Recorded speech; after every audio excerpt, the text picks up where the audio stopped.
Hello, guys. Good evening, everyone. So, are you prepared for this PG, NEET PG PYQ series?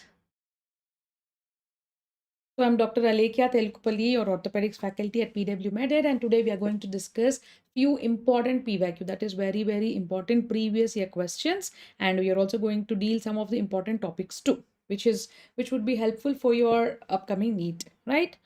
Okay, Deepaj, good evening. Abhilash, good evening. Parul, good evening. Thanks for attending the class. Okay, now let's quickly start the class.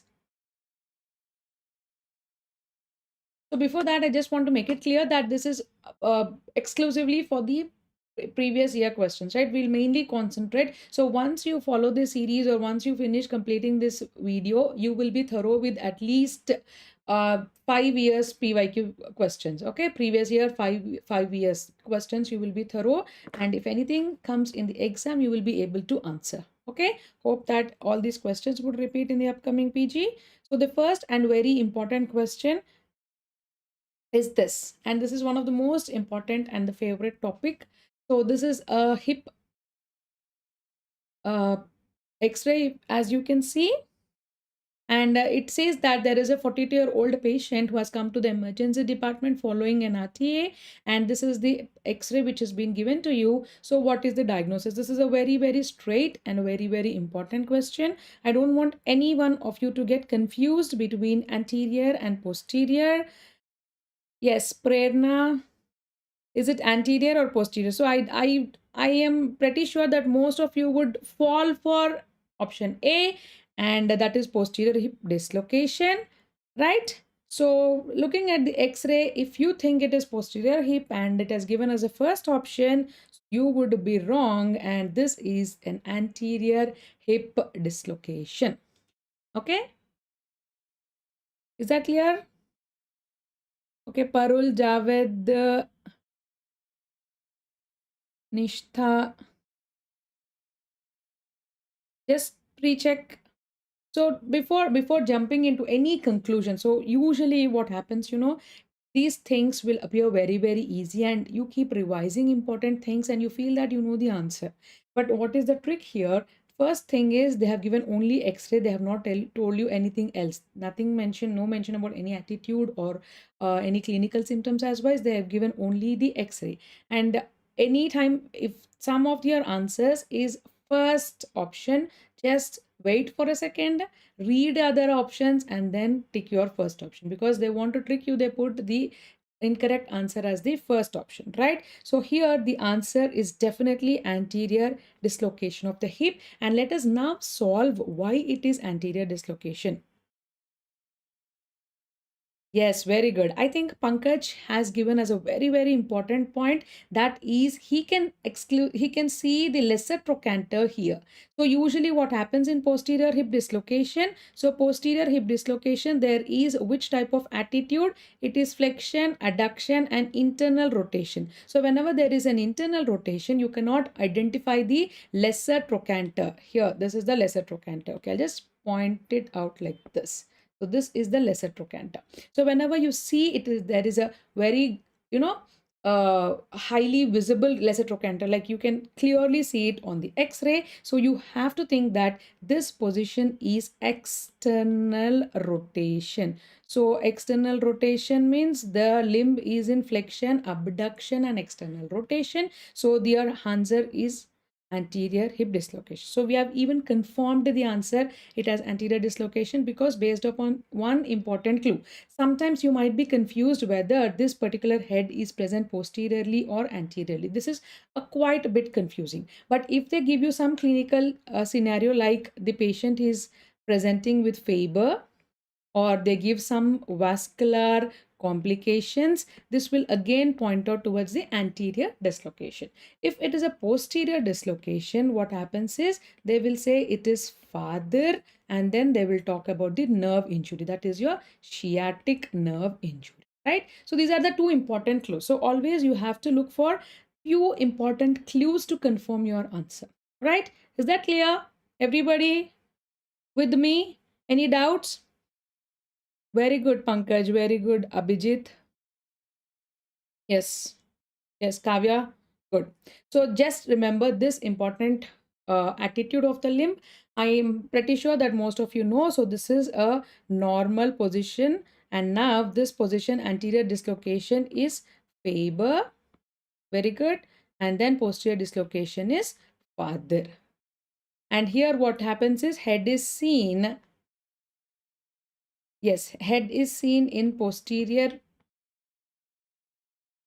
side, the bump, this is the what I'm talking about, and here you can see the head is present on the anterior aspect. So Faber and Fadir, very important terminology in orthopedics. This is the mnemonic of flexion, abduction, external rotation, flexion, adduction, internal rotation, right? And one more thing, whether we are talking about a dislocation or a fracture, anything which is related to your hip joint, there are certain important clues again. So you have to look about, this is your Shenton's arch, right? This is your Shenton's arc or Shenton's arch. So whenever you find this arch, you know, it is in continuity. That means the hip is normal. So there is no fracture or no dislocations, right? If there is a break in the Shenton's line, then you can think about the fracture. So we have completed about dislocation here, and this is about your fracture. So this fractures you have to be very important while reading the x-rays which are related to your IC and IT fracture. So they might give you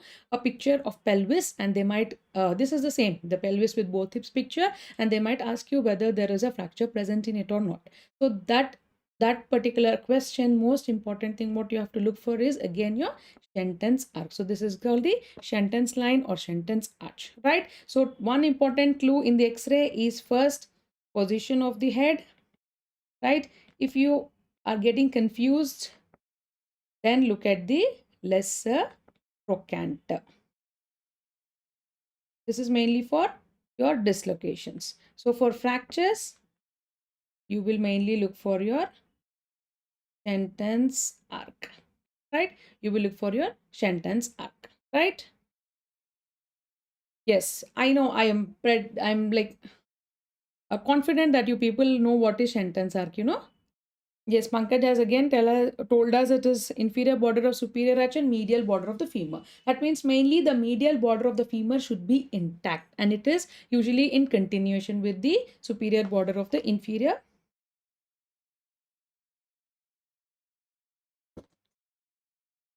pubic arch. Okay. So now next question, let us go to the next question. So I have come up with this blood supply also, because sometimes what happens is the femur questions or the hip questions in orthopedics are combined with the anatomy. So whenever they want to ask about anatomy, what they usually ask you is the blood supply, the blood supply. So you have to be very pretty much sure about the blood supply, because this is mainly important deal for dealing with the complication. So what is the most important complication of any dislocation, whether it is anterior, posterior, central? Yes. Yeah. Okay, Narad sign, I will tell you what is Narad sign, but tell me what is one important complication with any type of dislocation. It could be anterior, it could be posterior. So what is that one important?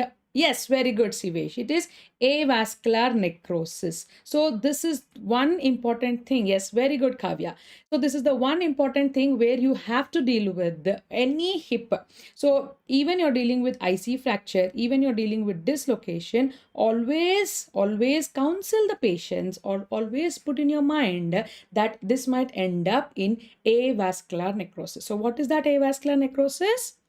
It's not van, it is avian. Okay, so this is because of the blood supply. So how is the blood supply to the femoral head? If you see, it is from the distal to the proximal. So whenever there is a fracture here, if there is a fracture here, this particular area, so there will be cut off of the blood supply, and this particular head will result in avian. So what is avian of the femoral head called as? A particular name given to it? Avascular necrosis of the femoral head? Yes, faster. Avascular necrosis of the femoral head is also called as one important pediatric condition. Yes, it is Perthes disease. Very good. It is Perthes disease. So what is happening in the Perthes disease? So what is happening? This is a pediatric condition, right? So in pediatrics, that is mainly in the age group of 4 to 8 years, what happens is there is a change in the blood supply. So because of that particular changes in the blood supply, few individuals may land up in AVN. So it is an idiopathic, right, condition. It is an idiopathic condition. Sometimes we might not know the answer. So why is that happening in that particular individual? It is because of the clotting factor, or it could be many other reasons, right? So this condition is called as Perthes disease, usually seen in 4 to 8 years group. And what are the important clues which you have to look for? You have to look for the deformation of the head, right? So they will talk about the deformation of the head, and they will talk about the movements, right? So there will be restriction of internal rotation and restriction of abduction, right? These two movements will be restricted in case of your Perthes disease. Yes, yes, yes. Javed, it could be sometimes associated with hypothyroidism, but yes, Gautam, you have just joined. Yes, this is about the last 5 years PYTs. Yes, very good. So hypothyroidism, it is mainly related. If something in the exam, if something is related with a condition and they have given you something related to the endocrine abnormalities, usually your answer should relate to SCIFI, right? So SCIFI is nothing but, again, it is a slipped capital femoral epiphysis. It is slipped capital femoral epiphysis, and this is a condition where this is associated with some endocrine abnormalities such as your hypothyroidism, obesity, right? So that is a condition where patient will again present with pain in the hip joint. Pain in the hip. Here urgent present with pain in the hip. Okay. The pain in the hip joint, and this particular individual who is presenting with SCIFI will be aging up in the teenage, that it could be somewhere about 10, 11, 12 and 13 years of age, right? And he will have pain in the hip. Again, there will be some decreased abnormalities and associated with the endocrine disorders. Okay, so that is SCIFI, and avascular necrosis of the head is Perthes, and you have to be little bit thorough with the blood supply. So what is the blood supply? Usually it is the femoral artery. So if you look here, this is the femoral artery which is dividing into medial circumflex femoral artery and lateral circumflex femoral artery. So which is most important for us? Most important is the medial circumflex femoral artery. So important is medium circumflex femoral artery, and this artery further divides into retinacular arteries. So there will be retinacular arteries which are present anterior, posterior, superior and inferior, right? So these retinacular arteries are present as a circle like this, and they will go into the head and they supply the blood to the femoral head. So this is a bit very brief about the femoral blood supply. They might put up a question regarding this. Okay. Okay, anything else you want to learn about the hip joint or femoral head? Yes, yes, that is one again important question. So I want you all to just concentrate here. So we were talking about IC fracture, right? So now whenever a patient comes to you, he will come with pain and he will come with trauma, right? Pain and trauma. Then you will ask for the X-ray, right? And this X-ray you will look for the Shenton's arch. And now you will find that there is fracture intracapsular or neck of the femur fracture, right? So now how do you treat it? If the patient is 40 years, 60 years, let us say above 60 years, right? So Pankaj, listen. So whenever they are talking about 40 years and IC fracture, you will go for osteosynthesis.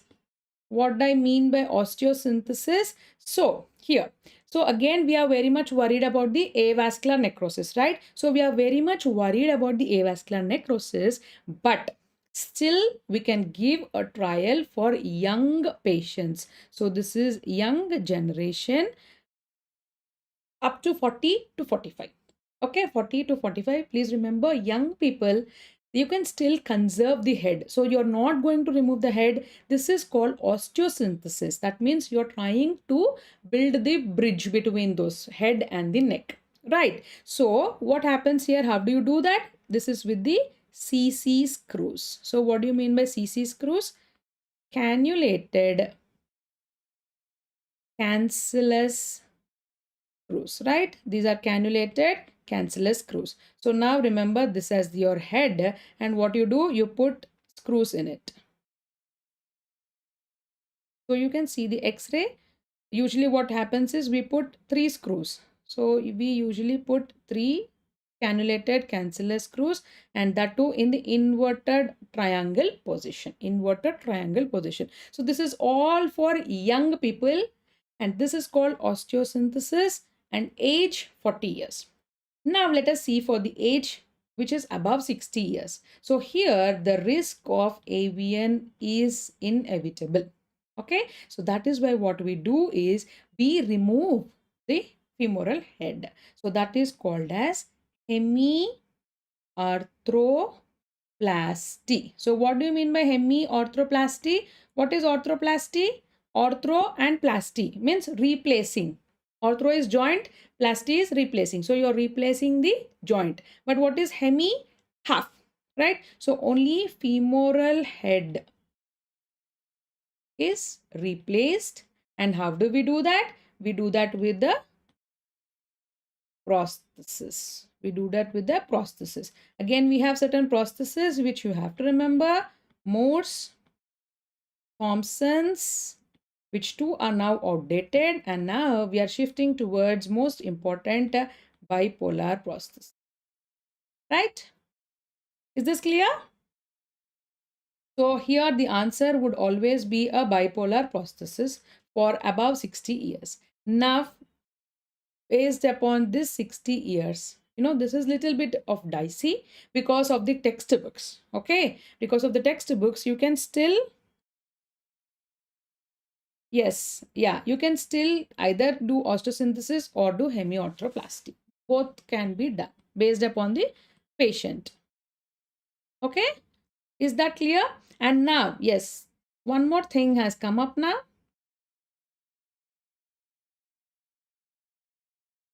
So one more thing has come up now. So now Nico wants to tell us that if there is an osteoarthritis of what? Of hip joint. That means there is IC fracture with acetabular changes. With acetabular changes. And here what happens is the patient should be dynamic, active, right? Then you can go for your total hip replacement, right? That is THR. That is total hip replacement. That was hemiarthroplasty. This is total hip. That means there is a change in both the femoral head and the acetabulum, right? Femoral head and the acetabulum. Is this clear, everybody? Yes, Kavyashree, THR. Yes. This is about your IC fracture treatment. Is this clear? Any doubts? Anything which you want me to add or repeat? Yes?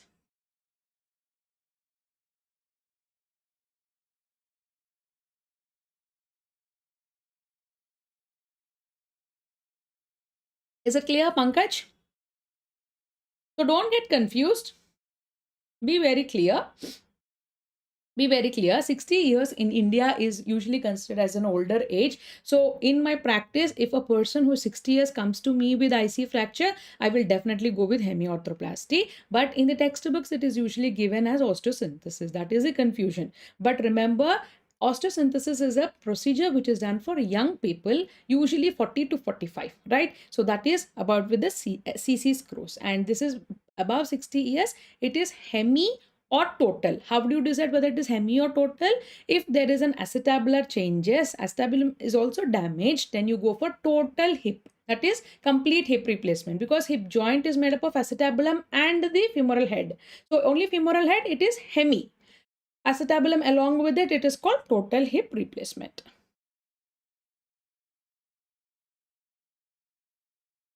Nico, I am also not sure how long it is going to be. Okay, it is going to depend on you and me. I have to complete the PPT and you have to be cleared with all your doubts. Okay, let us not run or race with the time. Let us see what quality we can give you. Okay.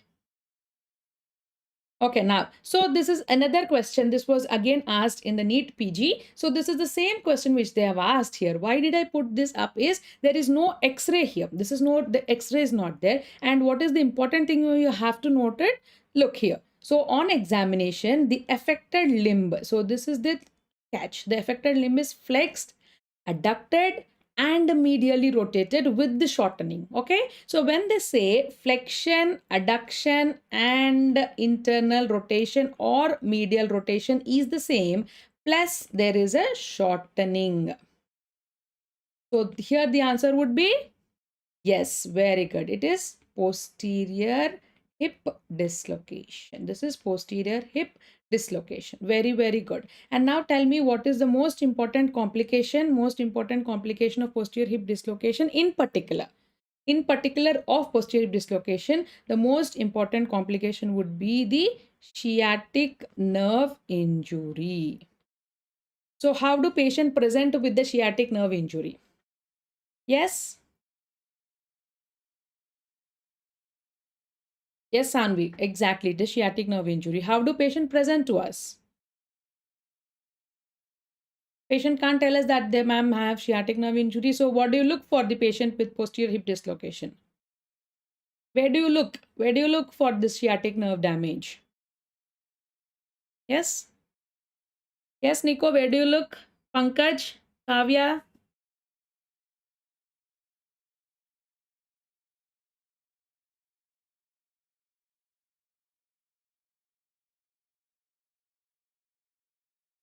This is again an important PYQ there. Yes, you will test for dorsiflexion of the leg. So the patient presents with what? He presents with foot drop. He presents with foot drop, right? So here, whenever there is a sciatic nerve injury or CPN, anything will result in foot drop. There will result in foot drop. So what happens is, whenever there is a question related to the posterior hip dislocation, you have to be very, very careful. Look for the important clues. They might tell you the patient might present with foot drop, or they might tell you the affected limb has there with shortening. So here, whatever is there, so the answer will become posterior hip dislocation, right? Posterior dislocation. So with this, we have completed very important topic. And just to completion sake, what would be the treatment? So you have to always immediately reduce the dislocation. Traction plus reduction, usually under anesthesia. So the treatment is usually traction plus reduction under anesthesia, right? You have to try for a closed reduction. And then if there is any fracture or other associated conditions, you go for an open reduction. Okay, that is the completion of your posterior hip dislocation. Is that clear, everybody? Yes, you have to look for dorsiflexion of leg. Very good. Yes, that is about your posterior dislocation of the hip. So the next one. Any doubts regarding that? Keep me posted in the comments. I will answer you. Even later also I can answer you. Okay. Now next, let us go to the next question.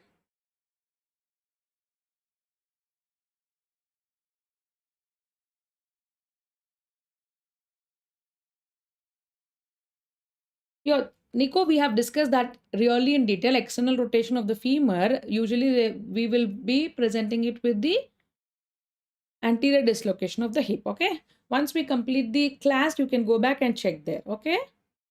Yes. Yes, yes. Okay, everybody are very fast. They have already answered this. Okay, it is very, very important question again. I know you all know the answer, but still it is an important question. We need to revise it again. So, very good. It is an 18-year-old male patient. The first clue is male patient, and second clue is early morning stiffness. So, I'll give you two important things here. Two important things here. What is that? Is no need to feel sorry. It's okay. It's okay. You have come late to the class. No, it's okay. No sorries. So, here, what I have to tell you is two important things.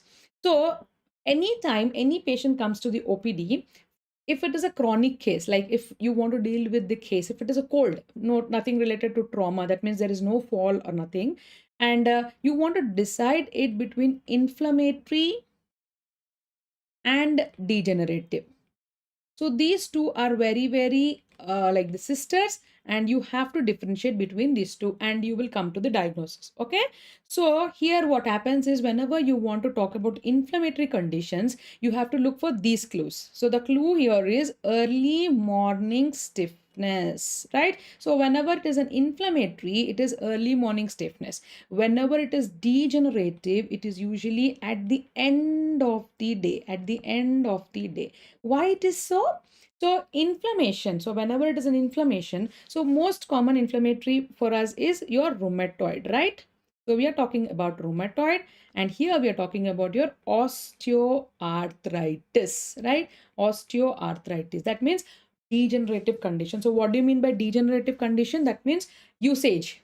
So let's see that you are using your slippers daily for 2 months, 3 months, 4 months. How withered they look. They look damaged, right? Everything looks so shabby and damaged. So that is your degenerative, right? Inflammatory is a new one, but with some damage in it, right? It looks good, but there is some damage in it. It is like that. Okay.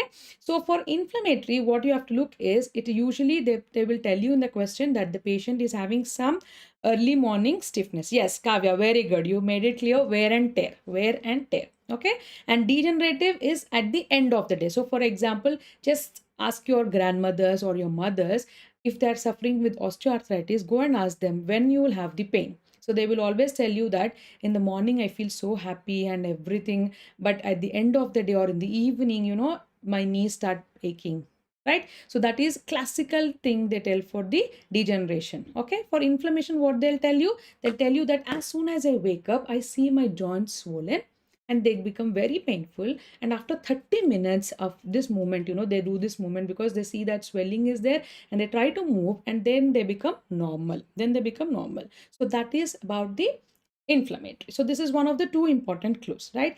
And inflammation usually associated with other systems. This is usually joint.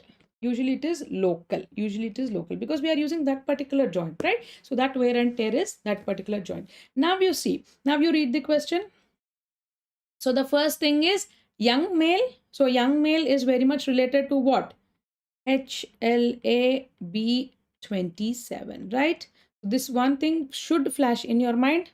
Okay. And then he's complaining about early morning stiffness. That means something related to your inflammation. And he's also giving history of bilateral heel pain since 6 months. So this is a chronic condition. So chronic condition, bilateral heel pain. So it is very much to your ankylosing spondylitis. Yeah, that was my next question you asked. So I was about to ask you how to differentiate between disc pain and ankylosis. So that I wanted to ask you, how do you differentiate? So I am telling you this could be acute disc prolapse. And the second one is ankylosing spondylitis. So before that, let us first briefly discuss about ankylosing spondylitis. So all you know is male, right? And they will tell you about HLA-B27 and what early morning stiffness, right? And here, what you have to remember is this is mostly related to the then. So these are the important clues which you have to remember. So it is not mugging up. So whenever they say lower backache and whenever they say male HLA-B27, so what you have to remember is axial skeleton. So they will tell, so it is related to spine and most relation with the sacroiliac joints. So these two has to be there in somewhere in the patient history. So he should have some pain in the back, that is SI joint or the spine, right? And then he should have some associated symptom like enthesitis. What do you mean by enthesitis? So this is the thing where the tendons get attached. Okay, Sangeeta wants to say, ma'am, I have ankylosing spondylitis. So, Sangeeta, you female and having ankylosing spondylitis. We never said it is common in males. Rheumatoid arthritis is an autoimmune disorder which is caused by inflammation of synovial membrane. This is only an issue. 12th class student, you're telling me that it is autoimmune disorder? I didn't get Nishu what you want to tell me. So enthesitis is the area where the tendons get attached to the bone, right? The tendons get attached to the bone and this area becomes painful. And why heel pain? If you remember the Achilles tendon that gets attached to the calcaneum near the heel, and now that is how the pain starts in these patients. So they will have early morning stiffness, low backache, spine, SI joints, and enthesitis where the tendons get attached, and sometimes they may be associated with the uveitis, with pulmonary complications, cardiac complications, right? These are other systems which gets involved in ankylosing spondylitis. That is what I want to tell you. So these are the other systems which are getting involved. Okay. So now let us come to disc prolapse. So let us see what will happen in the disc prolapse. So disc prolapse is mainly, if you see, go back to your anatomy, there is vertebrae. You can see there is a disc here. It is round in shape. There are two components, right? Nucleus pulposus, which is a remnant of notochord, and you have annulus fibrosus. So annulus fibrosus and nucleus pulposus. So this annulus fibrosus, there will be a tear in this because of some mechanical action or something. There is some degeneration or whatever may be the reason, there will be tear in this annulus fibrosus and the nuke tries to escape from that tear and it will fall on the nerves.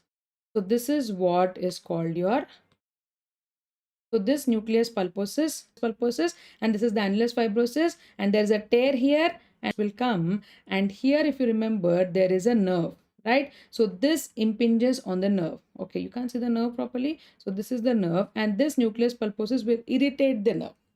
Okay, this will irritate the nerve and this is called as the sciatica. This is called as the sciatica, right?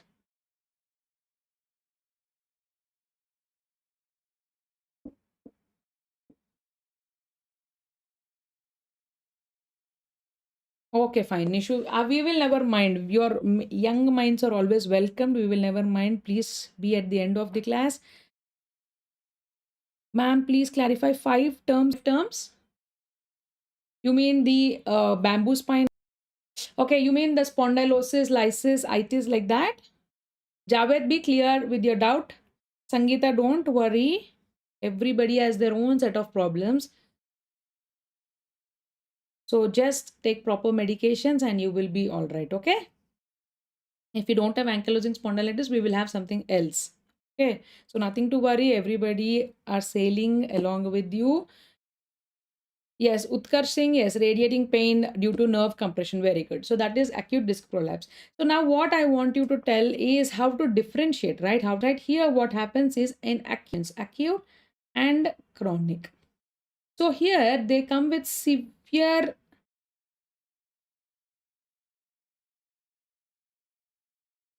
Now is it clear?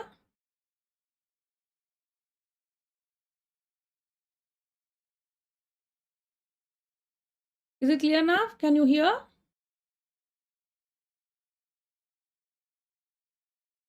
I'm extremely sorry. Yes. Okay. From where should I actually start? Did you follow that annulus fibrosis and yes, everybody are okay. Yes. Okay, I will just give a recap of whatever I was teaching. So we are now here differentiating between the acute. Javed, I'll tell you the 5 terms. I'm not going to leave without those 5 terms. Okay. Okay, now, so we have to differentiate between acute disc prolapse and ankylosing spondylitis, right? So in acute disc prolapse, what happens is the pathology is mainly the tear in the annulus fibrosus, and the nucleus pulposus will escape and it will irritate the nerve which is behind, and now thus resulting in the sciatica. So now what is the most important which you have to look for, it is the sciatica. You have to look for sciatica. If the patient is complaining about disc prolapse, whether it is acute or chronic, you should always ask for sciatica. So that is a pain which radiates along the posterior aspect of the limb, from right from the hip joint to the ankle, right? And then they will have tingling and numbness along the limb. Sometimes it might be up to the knee joint, or sometimes it might be in the leg, right? And sometimes they are also present with the weakness of the limbs. So this is how you look for the acute disc prolapse, right? And what is the important test which you do for disc prolapse? This is the test which I was talking about. This is a straight leg raising test, and it is done passively by the surgeon. So whenever you raise the leg straight like this, so if imagine this is the leg and you are going to raise it straight with the knee in extension, there will be a stretch on the sciatic nerve and the patient will wince with the pain. So that is called the passive straight leg raising test, which is the test used for identifying the disc prolapse. Okay, is this clear, everyone? Yes, that is about your acute disc prolapse. Again, voice is breaking again.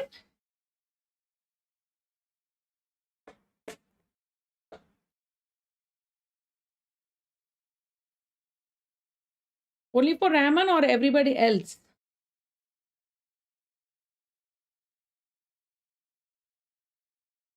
Okay, Nishu has told me not breaking. No, no, no. Okay, Rahman, you have to check your net now. Okay, so now this is for Javed. There are certain terms in spondylosis which we want to learn. So the first one is spondylosis, spondylisis,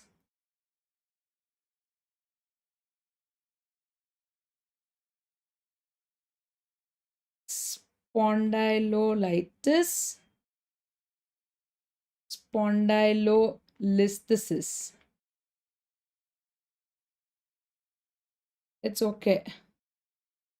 Rahman, get good net. Yes, that is from me also, Shauriyam Gupta. Javed, is this the terminology you were asking? Spondylosis, lysis, spondylitis, spondylolisthesis? Okay, yes, spondyloptosis. Oh, very good. Spondyloptosis. Okay, great. So we are going to discuss all these 5. This is exclusively for Javed. So spondylosis. So what do you mean by spondylosis? Nothing. You don't mean anything. What you mean is that it is a degenerative spine. So osteoarthritis of the spine is called spondylosis. That means cervical spondylosis. That means there is a degeneration in the spine. So what do you see in that particular spine? You see the presence of osteophytes, right? And decreased disc space because of the disc has been degenerated. They will have decreased disc space and they will be present with the osteophyte. So that is spondylosis is nothing but degenerative spine. Okay, is that clear? Next, spondylolysis. Lysis is break, right? So there will be break in the weakest area, that is pars interarticularis. Pars interarticularis is an area which is present in the posterior spine, like posterior part of the vertebrae.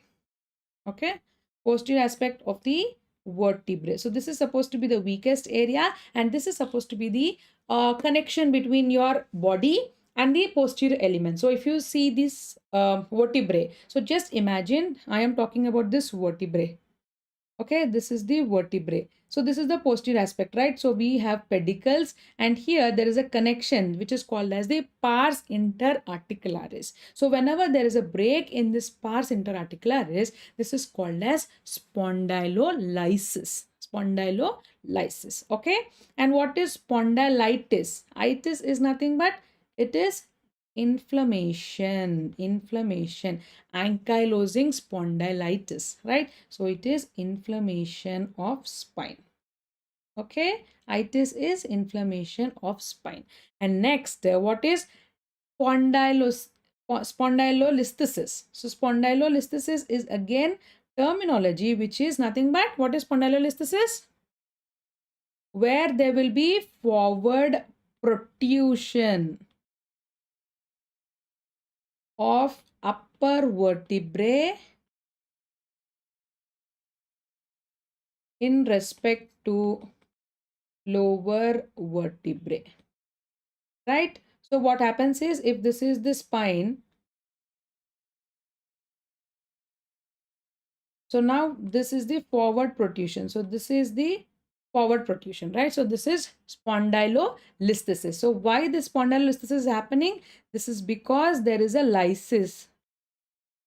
So there is a break in the pars interarticularis. So first the spine goes into spondylosis, degeneration, then there will be break in the pars, that is lysis, and then it will result in spondylolisthesis, that is forward protrusion. So the upper vertebra will move forward in respect to the lower vertebrae, right? And then finally spondylooptosis. That means there will be complete fall of this vertebrae. So this is the fifth grade, which is called as spondyloptosis. So here this upper vertebrae will be here, the lower vertebrae will be here. So there will be a complete protrusion. So this is spondyloptosis. Grade 5 listhesis. This is nothing but grade 5 listhesis. Okay, clear?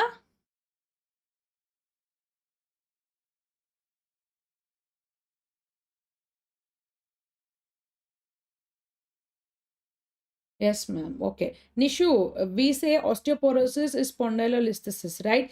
It is not exactly complete. Yeah, yeah, very good. This is because of decrease in estrogen. Yeah. Yeah, it could be. It could be. It could be because of decrease in estrogen. What happens is the calcium balance will be disturbed, right? And hence the patient, females usually have this degenerative changes, which is called spondylosis. Okay. Yes, that could be because of hormonal imbalance also, because of the decrease in estrogen. So Javed, are you happy? All your 5 terminologies are completed, right? So now what is this? This is again a very, very important PYQ. Exact image will be placed in the exam and they will ask you identify this. So now you're going to identify this as ankylosing spondylitis, and many of you will tell me what is the sign? Yes. Yes, Rehman, Nishu, Ram, everybody, I want you on Abhijit, Abhilash, Shivam, Sivesh. What is this? Yes, very good. It is dagger sign. Excellent. And why it is happening dagger sign? Now what happens is, previously they used to ask you what is this sign. Now everybody knows what is dagger signs. Now they will upgrade the question asking why actually it is happening. So chaku, yeah, dagger sign is chaku. Okay, what is actually the dagger sign? What is happening? What is the pathology behind it? Yes, it is okay. To some extent, Shivam is correct. So it is nothing but it is the calcification of the ligaments. So mostly it is the posterior longitudinal ligament which is getting calcified here, and this posterior longitudinal ligament calcification is seen as the dagger sign in your ankylosing spondylitis. This you have to remember, right? So now whenever somebody is answering everything, I mean dagger sign is up to the average level. Now you have to remember what is dagger sign and why it is actually happening, right? So this is because of the calcification of the ligaments. And next, what is the bamboo spine? So I told you the dagger sign is calcification of your ligaments. Then what is bamboo spine? The pathology behind the bamboo spine, which is again seen in ankylosing spondylitis. Yes, quick.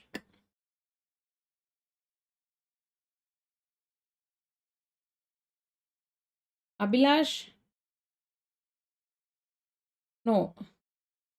Okay, Shivam, it is again half correct.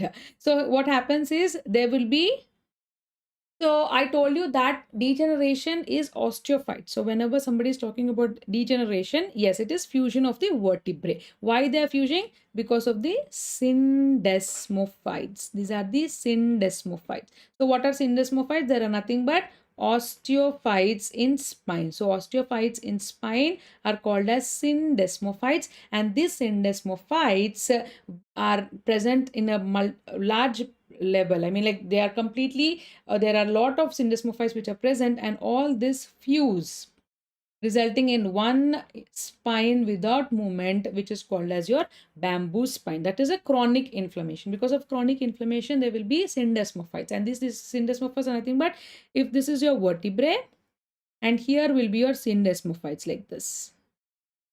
So what happens is they grow, and they fuse like this, and this is resulting in the formation of the bamboo spine. So this is called your bamboo spine. Okay, so those are certain important things which you have to remember in case of your ankylosing spondylitis. Not to forget that there will be uveitis and pulmonary complication as well in the patients, right?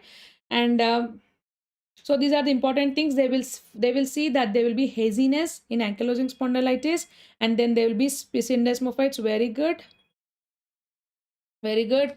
Yeah, and there'll be ossification of the ligaments, which is presenting as the dagger sign. Okay.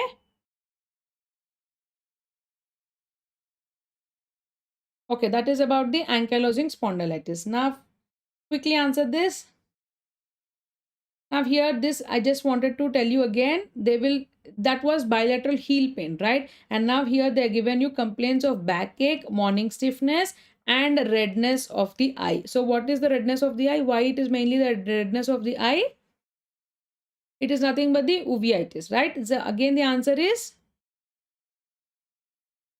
for this question is yes,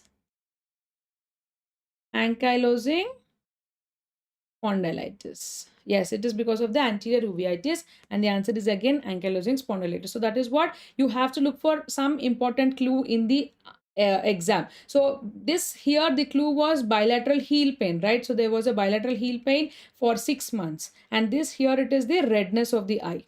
So this is how you have to look for the important clues, those important keywords, and then you can be assured of your answer. Yes, very good, everybody. Very, very good. And next, this one.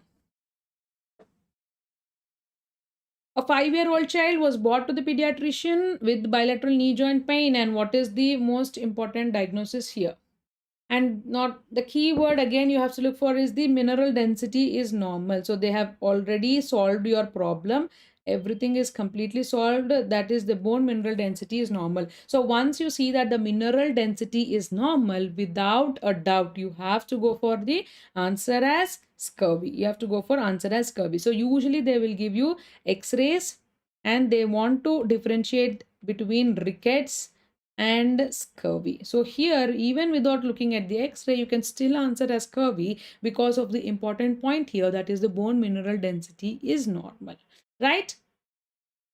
What is Blount's syndrome? It is tibia vara. So there will be some problem in the tibial metaphyseal component, and patient will have varus. So that is your Blount's disease. And metaphyseal dysplasia, this is nothing but a genetic disorder involving with shortening, and metaphysis area they will be widening, right? So this is bone mineral density is normal, so this could not be rickets. So there is nothing mentioned about the shortening or any genetics here, and this is not seen only in the tibia, it is seen in the femur. So the answer here would be scurvy. And one more important thing I want to tell you all is, always answer the question by elimination, eliminating all the 3 options. So then you will be 100% sure why the answer is B, instead of directly putting answer as scurvy. So sometimes you might miss something in the option. So once you're assured that the answer is scurvy, just see why it is not rickets, why it is not metaphyseal dysplasia, and why it is not Blount syndrome. So if you eliminate all the 3 and answer the fourth option, you will be 100% sure that your question will be right. Okay. Yeah, Nishu, you have identified it correctly only. But see, now see, this session is for our NEET PG students, right? You can't ask every detail here. you're seeing the metaphysis, but you have to look even for the epiphysis here. So epiphysis is also involved. So whenever there are changes in the growth plate, epiphysis and metaphysis, it is related to scurvy. And there are certain important changes where our students are going to identify here, as Shauryam has mentioned. So there are certain things which you have to look for to answer as scurvy. They are not looking only at the metaphysis and telling this as scurvy. They have looked for something else also. Okay, so this something else is, this is the important thing. So one is the usually why, what is scurvy? Yes, what is scurvy? Scurvy is nothing but it is vitamin C deficiency, right? We all know that. Why is vitamin C deficiency causing so much in the bones? Why? Because if you go back and break down the basics of bone, you can see that this is made up of nothing but an important ingredient which is called as collagen. And for this collagen to form a complex structure, right? So vitamin C is very, very important. So vitamin C plays an important role, especially in cross-linking of the collagen. So this collagen, whenever is defective, the cross-linking is defective, hence the organic component is involved. So what is that organic component? So you remember bone has organic and inorganic. Organic is collagen. Inorganic is your minerals, calcium, phosphorus and all.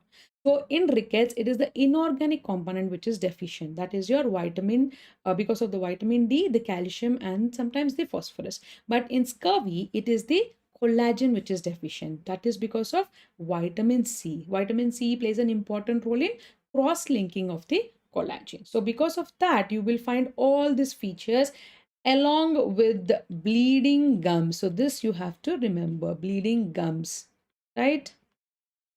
And poor wound healing.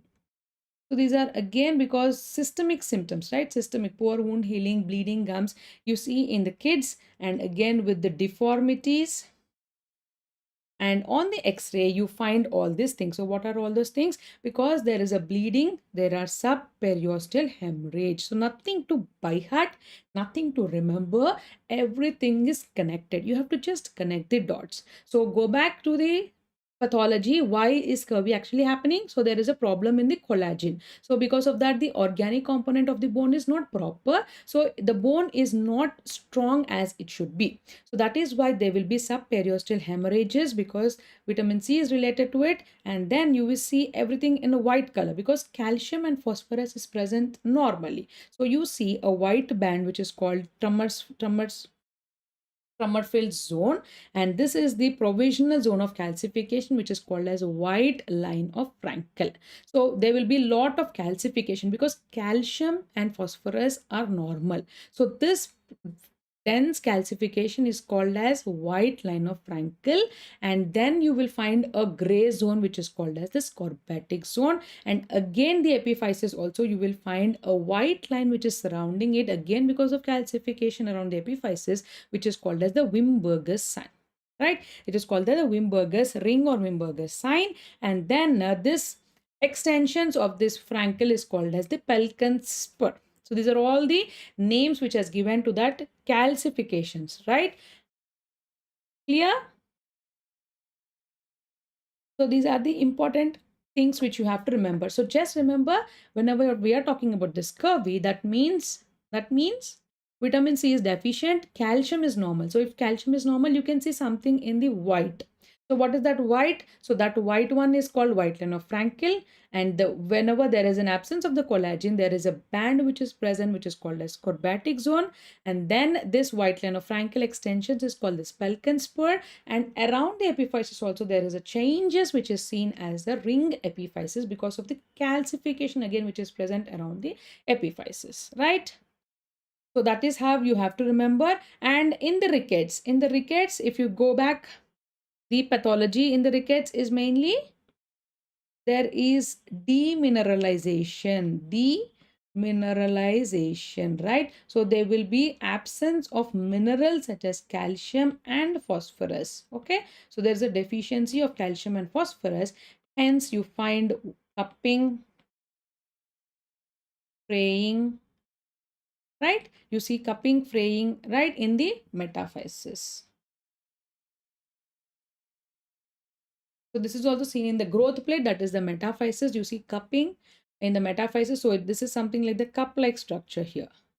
So this is your rickets. So whenever you see cupping, fraying, it is about the rickets. Whenever you see a lot of calcification, that is Frankel white line and the ring epiphysis, it is about the scurvy. And very, very important, usually they will ask either scurvy or the uh, rickets. And sometimes once they have asked what is Barton's disease. Yes, what is Barton's?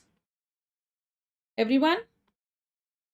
Wake up now, finish. My class is finished. What is Barton's? Yes, Abhijit, Ram, Milan, Shivesh, what is Barton's?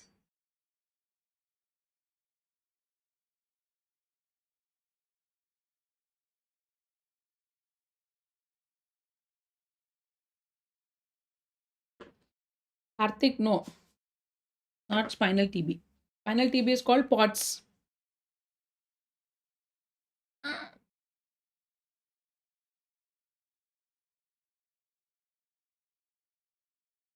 Ah, not Barton's fracture. I'm asking about Barton's disease. Yeah, Barton's fracture is, as you told, it is distal radius fracture. What is Barton's disease?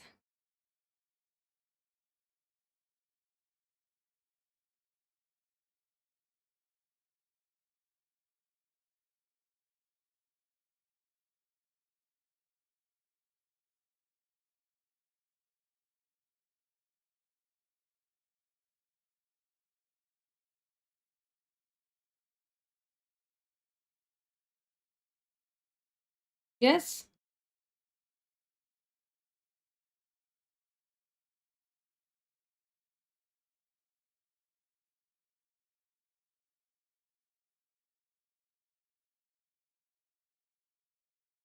So whenever there is a combined vitamin C and vitamin D deficiency, it is called as Barton's disease.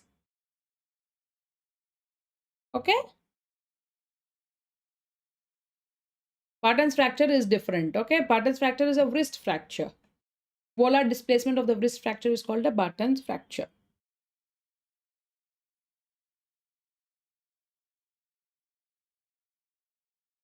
Okay, Nishu is trying for everything. She wants to answer. Okay, now next question. Okay, what is the CTV? What is the combination of appearance in CTV? So this is a pediatric orthopedic case.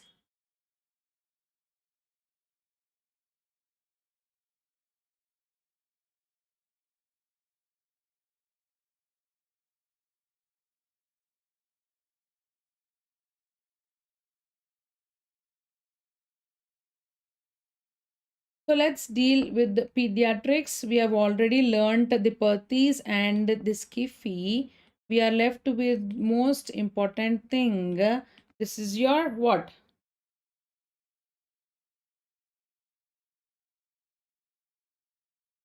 This is your CTEV. CTEV is also called as your club foot, right? It is also called as your club foot. So in CTEV, if you see, this is a congenital condition where there is talus equinovarus. It is talipes equinovarus, okay? Talipes equinovarus, okay?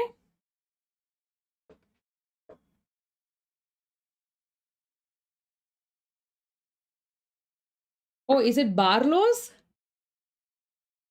Probably, I don't know. Just check it is Barlow's or Barton's. I think it is Barlow's. Sorry. It is Barlow's. It is vitamin D plus vitamin C together deficient. So the patient will have both vitamin C plus vitamin D deficiency, which is called as Barlow's disease. Yeah, Barlow's disease. Barton's is my fracture, the wrist fracture, okay? Even in my dreams, I will not forget the fracture. Sorry. Barlow's. You have to correct me, right? You people know better. Barlow's disease, vitamin D plus C. This they will teach in biochemistry, right? This was asked in the exam, NEET PG, they have asked you. Deficiency of vitamin D and vitamin C. They have asked Barlow's disease is vitamin D plus vitamin C. Abhijit, you have answered it correct? Yes, very good. You have answered that correct. Wrist bone related. Very good. Sorry. Okay. Now what is CTV? CTV is congenital talipes equinovarus. Now let us see what is this. So congenital, you know, it is by birth, right? And then talipes. Then talipes is tali is talus, right? And pes is nothing but your foot. So this is tali is also can be ankle also, right? Equinovarus. So equinus is walking on the toes, right? And varus, you know, valgus and varus. Varus is inversion of the calcaneum. So this is all what is called as the congenital talipes equinovarus. And now let us see what is the deformity. So we will remember this as cave, right? So you see that there is a cave in CTEV. These are the deformities, right? So the C is for cavus, adduction, varus, and equinus. So specifically what I want to tell you is this is a deformity of ankle plus foot, right? So there will be a birth deformity which is present from the birth. So it is either it is both in the ankle and the foot. In the ankle, what will happen? There will be equinus, right? The foot goes into varus. Mainly the varus. This is varus is seen in the calcaneum, right? And because of the contraction of the tendoachilles, the foot goes into equinus, right? So there is a problem in the ankle and the foot. So hence it is called as CTEV. And what are all the deformities which you can see here? So the deformity is cavus. Where do you see cavus? You see this in the mid foot, right? And adduction in the forefoot, right? And varus in the calcaneum, which means it is the hind foot, right? And equinus, it is in the ankle, right? So these are the various deformities. And how do you correct it? This is the same order which you correct. And this technique where we correct is called the Ponseti's technique. Ponseti. Ponseti has done extensive research and has told us this is the order of correction. Very, very important. They will ask you in the exam, what is the order of correction, right? What is Kite's angle? I will tell you what is Kite's angle. So this is order of correction. Again, you have to correct. First, you have to correct the cavus. Then you will correct the adduction. Then you will correct the varus. Then finally, you will correct the equinus. Clear, everybody? So what is the combination of appearance? What is the answer here?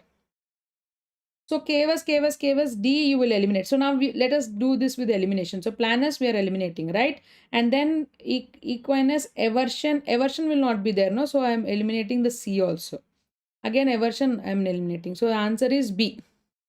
Okay, equinus, inversion, adduction and cavus. Inversion is nothing but varus again. Okay, so this is the power of elimination. You can answer it crisp. The correct answer will come right in front of you. Okay. So that is about the deformities. Okay, now answer me this. Yes, quickly.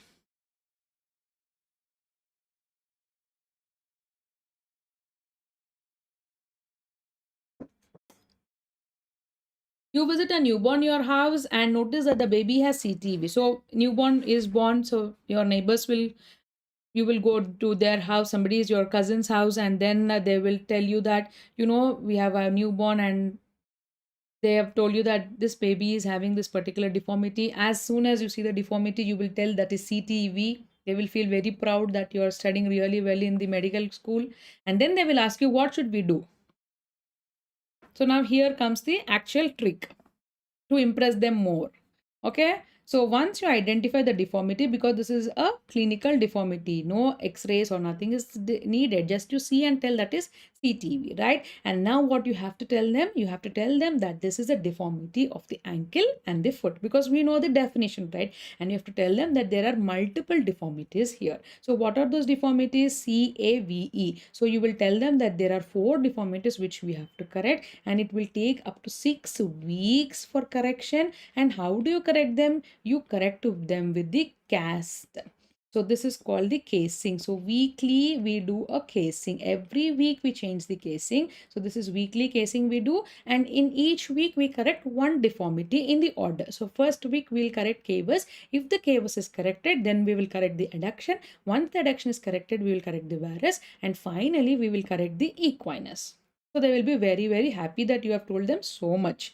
And then they will tell you, if we have corrected for 6 weeks, and then what we have to do? Then you have to tell them we are going to maintain it. So how you will maintain it? So you will give them what is called as splint. So what is the name of this splint here? Yes, splint. Dr. Ram, it is not Kite's method, it is the Ponseti.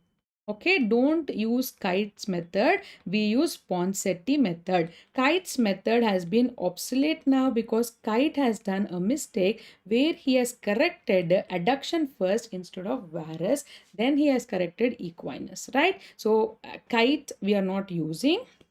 Don't think about Kite anymore. Please shift your answers to Ponseti because he's very, very good. He has given excellent results, and these results we can reproduce also. So yeah, we are using Ponseti's method. Okay. Yes. We are going to put this in the splint. So what splint? Yes, Karthik is right this time. It is the DB splint, Dennis Brown splint. It is with small shoes, if you see, and these shoes are connected. So this is about your DB splint. So you have to identify the image also. It is a IBQ. And then they will tell you for how many days we have to wear this DB splint. Then what is your answer? So you will tell you have to wear this DB splint until the baby walks. Right? Till the baby start walking, you have to use this. And there is a specific time. So first 1 month to 6 weeks, we will put 24 hours. Then you can make it 12 hours, right? And then what they will tell you, once they start walking, then what should they do? They should use the CTEV shoes, right? CTEV shoes once they start walking. Ma'am, if correction not happens, you have to still try. So there comes the expertise. If the correction is not happening here, no, then you have to assess what type of CTEV is this. Is this a rigid CTEV or a supple CTEV, right? If it is a rigid version, so there are again certain telltale signs for rigid. That means it will not be corrected, and it is I mean, there are other spinal changes or there are other abnormalities which are present. You have to address that. But even though it is not corrected, you have to still try with the casing first. If the casing is failed, then we go for surgery. If the casing is failed after 6 to 12 weeks, we will still try casing. Then if it is not possible correcting with the casing, then we will go for surgery. Jess is for rigid. I mean, if it is very, very rigid, if it is recurring again, then you go for Jess. Okay. I'm very happy, Shivam, you have answered Jess. So please put this option whenever they ask you about recurrence or neglected CTV. So recurrence or neglected CTV, you go for Jess. So for people who don't know what is Jess, Jess is a particular external fixator which has been designed by the Indian, which is called as Joshi's external stabilization system. Okay, so this system is used for correcting the recurrent CTV and neglected CTV, and you can also use for rigid also, right? So that is the Jess. Yes, we use the Pirani score for identifying whether what type of grading system. So this is the grading system. So you can say the CTV is little or whether it is mild, moderate or severe, right? So for that we use the Pirani score. Surgery at 10-year child? Yes. So 10 years is absolute negligence, right? See, you're talking about the newborn. Newborn. So what is the answer here? We forgot the absolute answer. So you will start as soon as possible. Even first week would be the answer. So answer is when you will start. That is the first week is the answer. So you will start as early as possible, and you will always try the casing first. Always casing first. Yes, and then you will correct in this order, that is cavus, adduction, varus, and equinus. Right?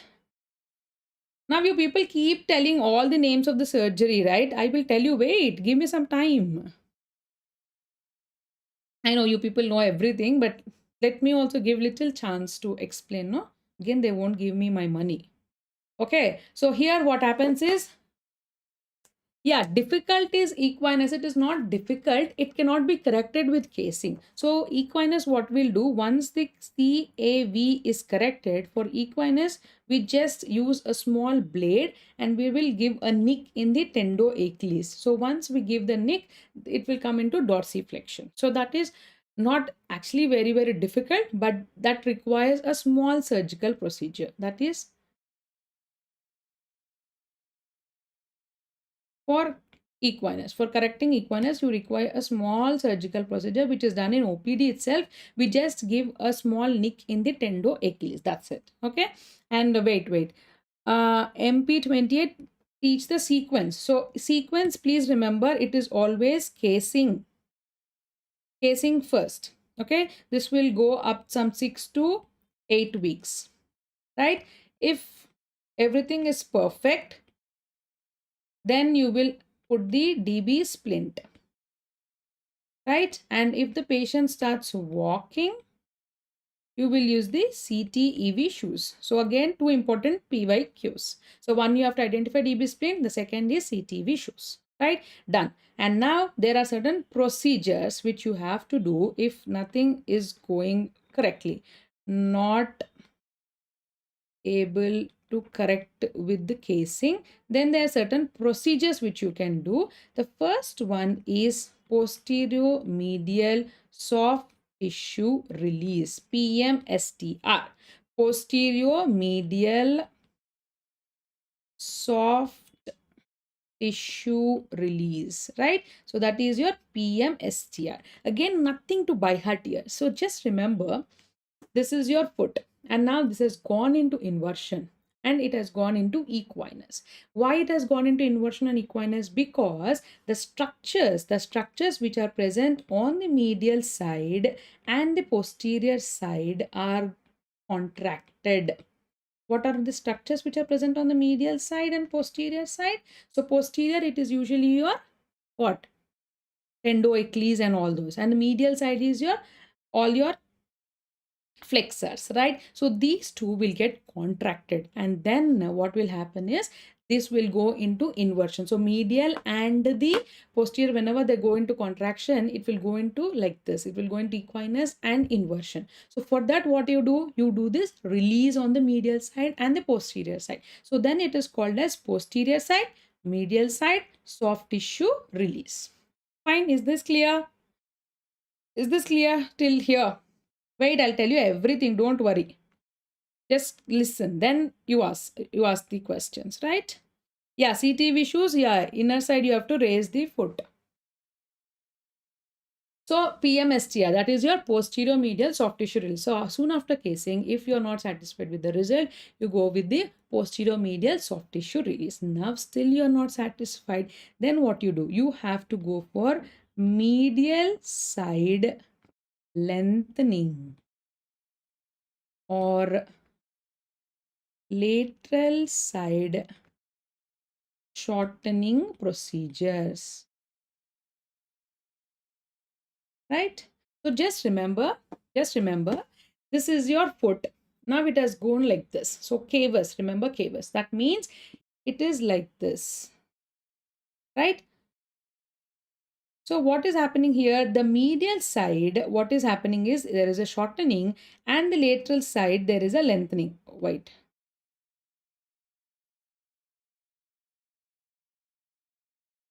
Okay, so now this medial side, this is the lateral side. So medial side, it has become shortened.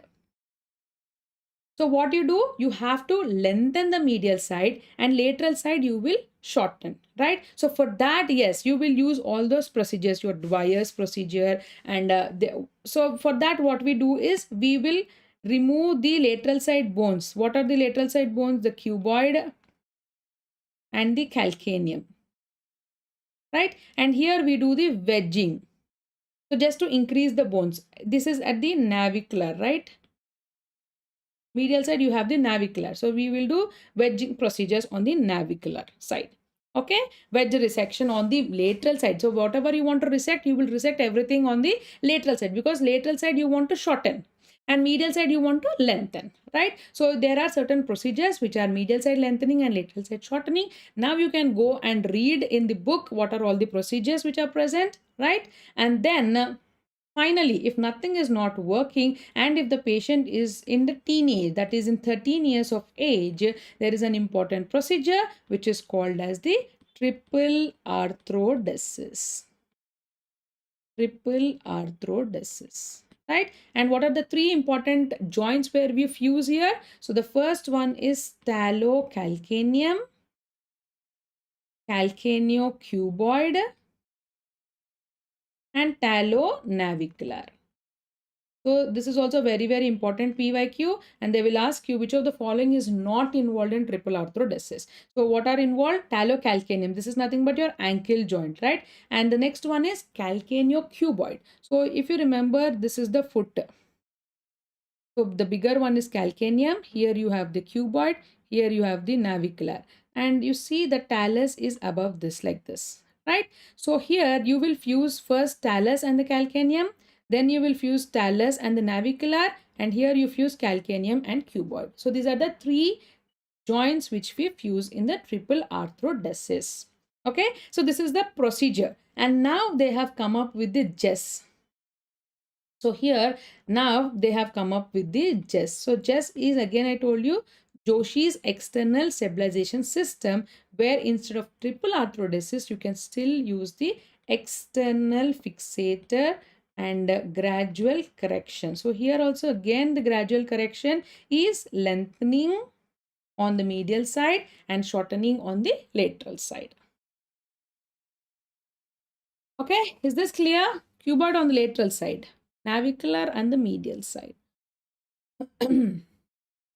Okay. Abhijit, is this clear? Pankaj, clear? Okay, what is 𝐿Kite's angle? So 𝐿Kite's angle is one more important question. So usually the talus and the calcaneum are placed at an angle, right? So there is an angle between talus and calcaneum. But what happens in CTEV is this talus and calcaneum will become parallel. That means the angle between them is 0. So this parallelism is called the 𝐿Kite's angle or the talocalcaneal angle. Okay, so that is the 𝐿Kite's angle or the talocalcaneal angle. What happens is usually there is some angle between them, some 15 to 25 degrees, but in case of CTV, they both become parallel. So whenever you draw a line on the talus, that is the longitudinal line along the talus and the calcaneum, they become parallel or 0 degrees. So this is your 𝐿Kite's angle. Okay. Complete parallel. Okay, Abhijit, again, please, what for it? What do you want me to repeat?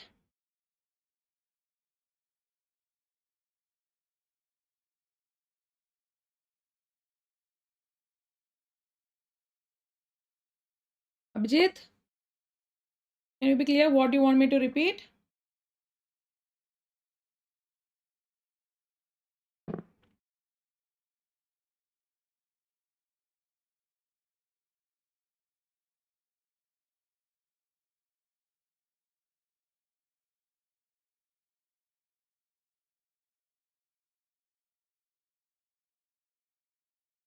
Okay, so that is about your CTV. Okay. I hope at least they will ask one question from CTV. We have discussed so much, no? You all can answer happily. Next, what is this? Okay, thank you for that. All good. Yes. Yes, book test is used.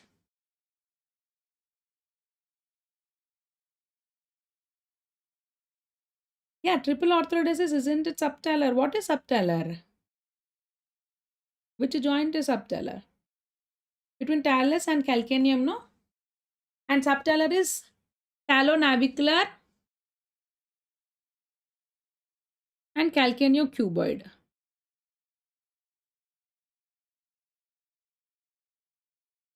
No, Abhijit, any posterior medial soft tissue, that one, ma'am. Okay, PMSTR, no, you were asking. So, what I see, nothing, I just don't want to confuse you all much. What I want you all to remember regarding this is if the foot is inverted and in equinus, this is because there is a contraction in all the structures which are present on the medial aspect and the posterior aspect. So medial aspect and the posterior aspect, these tissues gets contracted and now they will put the foot into inversion and equinus. So for that, what we do is we do a small soft tissue releases on the posterior side and the medial side. Hence this procedure is called as posterior medial soft tissue release. So that is how you remember. That much is enough for you. Okay. Is that clear? And once again, if the patient is not getting good, or if you're not satisfied with the correction even with the posterior medial soft tissue release, what you have to do is there are various other procedures which are present, but all procedures are aimed to increase the medial side and decrease the lateral side. Hence the foot will become equal. So what is inversion? Inversion is this, right? So medial side, you see there is a contraction or shortening, and lateral side, because of this shortening, the lateral side is lengthened. Now you do reverse of it, that is medial side you want to increase the length and lateral side you want to shorten it so that the foot becomes flat, right? The ultimate aim is you have to make the foot flat. So for that, what they do is cuboid or calcaneum, they do resection. That means they remove certain parts of cuboid or calcaneum and they will shorten the lateral side, or on the navicular side they will increase the navicular bone, that they will do wedge resection. So if the navicular is like this, they will cut open the bone so that they can increase the length on the medial side, right? So there are multiple procedures. That calcaneovarus is Dwyer's osteotomy, what they have asked. Okay. Okay. And if nothing is working, triple arthrodesis, it is subtalar joint with calcaneocuboid and the talonavicular, right? Okay.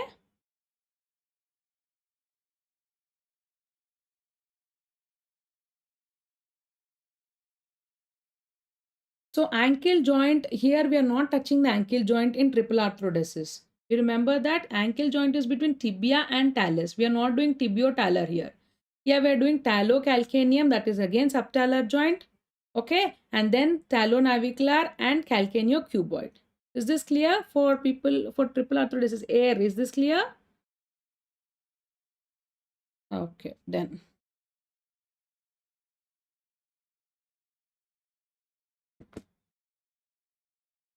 Sangeeta, it is a good branch for females, but you have to think again with ankylosing spondylitis and ortho. I think combination is not that great because there is a lot of heavy physical work for initially, not every time, but initially you have to work for long hours.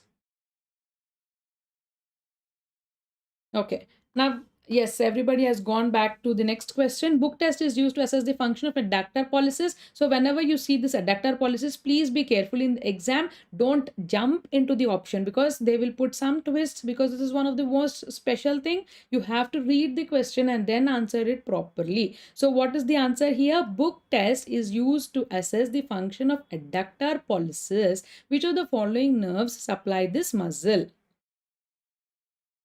Posterior interosseous nerve? Pankaj, you are not here to decide. Abhijit, you are not here to decide. Let her decide on her own. Okay. Okay, now you answer this book test. Which nerve is used?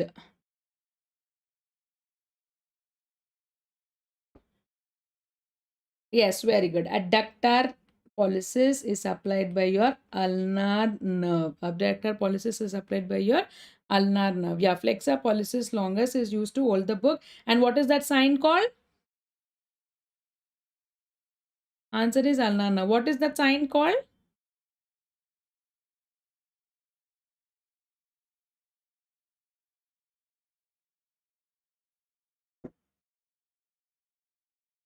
Yes, Fromen's sign. Fromen's sign. And what is the deformity present in ulnar nerve palsy? So you have to remember certain things for ulnar nerve. What are the deformities which are present in ulnar nerve deformity? What is this? So one, we are dealt with the Fromen's sign. We all know that in the book test, we are using this adductor pollicis, and whenever they're flexing the thumb like this is called the Fromen's sign. So flexion of the thumb is a sign of ulnar nerve. And what is this? This is very good. This is the claw hand. This is the claw hand. Very, very good. Right? And then what is Igawa's test? Yeah, okay. Mishra wants to be very, very particular. It is partial claw hand. Very good. Partial claw hand. And what is the Igawa's test? Okay, let's put C for card test. Okay, what is card? Card test is to test which nerve, which muscles.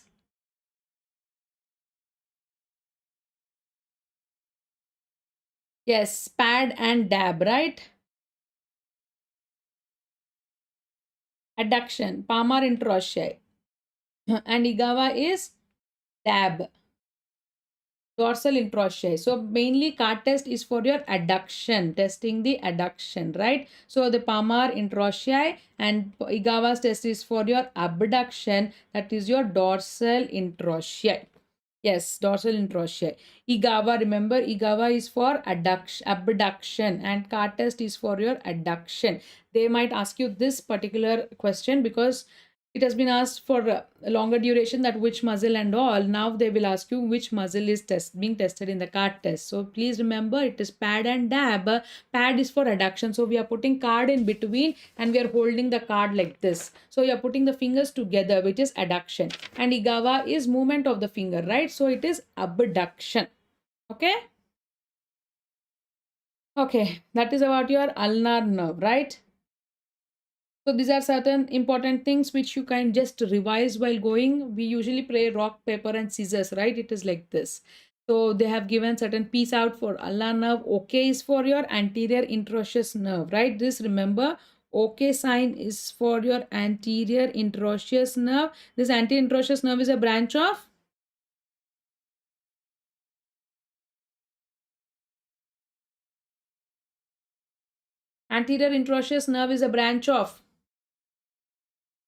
OK sign. Yes, very good. It is a branch of the median nerve. Very good. Right? This is the OK sign, branch of the median nerve. Oh, it is given here. Okay. Anterior interosseous nerve, it is median nerve. Most common damaged. Yes, very good. 𝐒𝐿-Nevin's sign. Very good. This is also called as the 𝐒𝐿-Nevin's test or sign. Right? And ulnar nerve is partial claw hand, right? They are putting like this. That is a claw hand which they're talking about. And median nerve is, what is this? Index.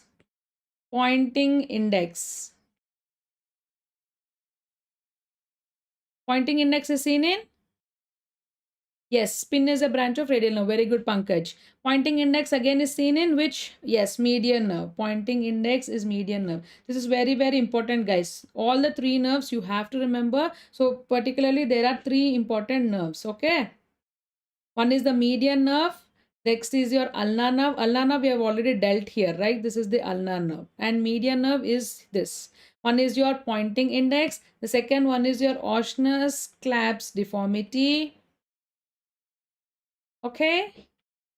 And then your OK sign. These three is for your median nerve. Ōsner's clasp is like this. Clasping like this. And whenever you do a fist, This is seen like this. This is the pointing index. This is also called as the benediction sign, also the Pope sign also. This is something like this. Because of the flexors, it has been like this. This is a Pope sign, the Pope sign or the benediction sign, the pointing index, Oshner's class deformity, the chelonervin sign, which is also called the OK sign. Okay.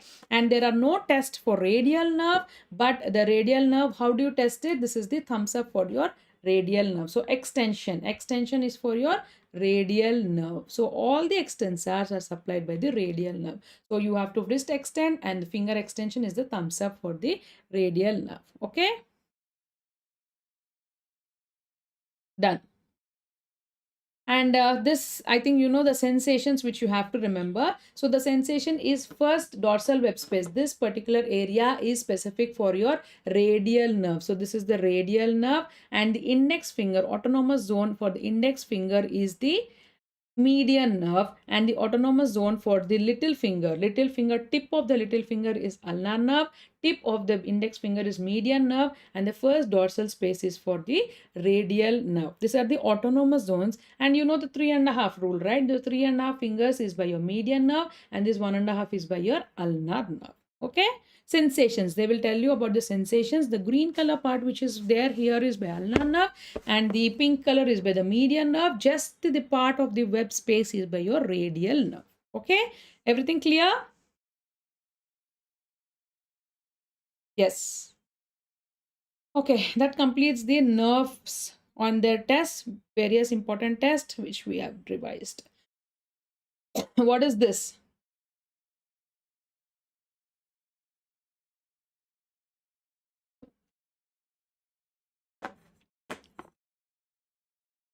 Yes, quick. It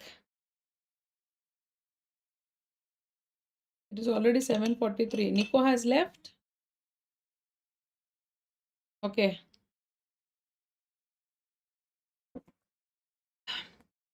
60-year-old patient presents with limping and left hip pain. What is the likely diagnosis?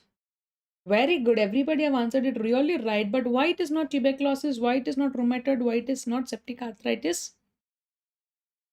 So septic arthritis, I think we can rule out because 60 years old and they have not given anything related to severe pain, severe fever and all. So it is okay.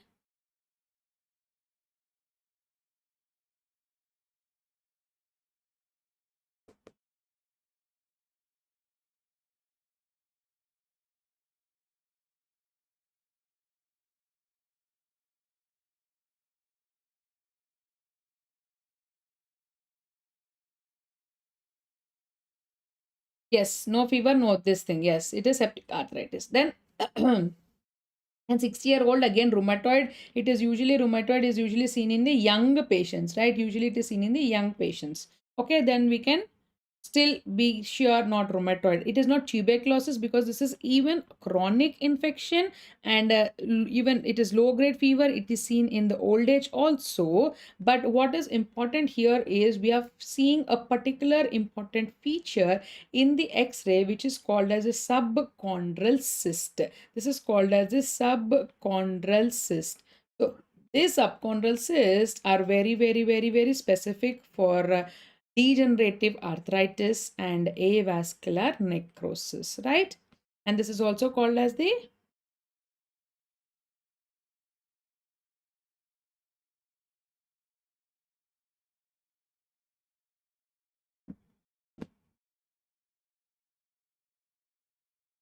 so this is the avascular necrosis, right?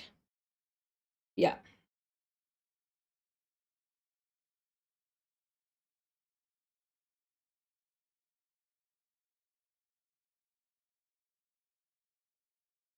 So subchondral cyst and is made specific for degenerative, and in the avascular necrosis also you see this cyst which is present in the head, and this avascular necrosis you can only diagnose it on the x-ray. It is a radiological finding, right? It is a radiological finding. And yes, the investigation of choice in case of your AVN is MRI. So on the MRI only you will see there is an avascular necrosis of the head.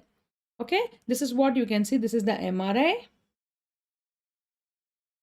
right? And you can see that there is an avascular necrosis of the head. So please remember, MRI is the investigation of the choice for avascular necrosis of the femoral head.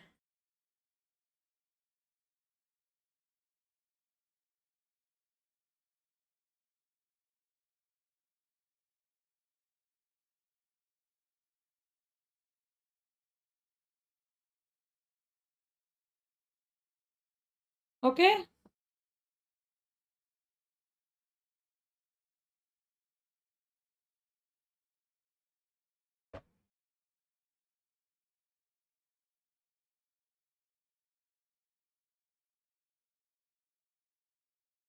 I think it is flexor pollicis longus only. It is specifically supplies the flexor pollicis longus, your anterior introitious nerve. Just check the branch of the anterior introitious nerve. It is usually the flexor pollicis longus. The answer should be 1, Javed. Okay. Okay, now we'll get back to this. Okay, investigation of choice for the avascular necrosis. As we have already discussed, avascular necrosis is a condition where usually because of the blood supply it happens, and sometimes it can also be because of the arthritis. So secondary, so the patient might present with avascular necrosis and he present with arthritis, that is OA, that is osteoarthritis of the hip. This is also because of the avascular necrosis, and this particular there are stagings of avascular necrosis. There is grade 1, grade 2, 3, and 4. Right? And in the 2, what you see is specifically you see the subchondral cyst in case of your grade 2. And in grade 4, you see the acetabular changes also. Okay, whenever you see the acetabular changes, the most common cause is idiopathic. Uh, most common causes idiopathic, but there are certain important things which you have to remember which might result in avascular necrosis. The first among them is usage of steroids. Usage of steroids and decompression sickness when they go to, deep seas and all, deep sea sickness or decompression sickness. And one more thing is sickle cell anemia. Patient presenting with sickle cell anemia also presents with AVN, and the next is alcohol. Alcohol also causes AVN, and yes, the metabolic storage disorders like the Gaucher's disease also, they might present with the AVN. So these are all the things which you have to remember which might result in AVN. But most important thing what you have to remember is the steroids, the usage of steroids.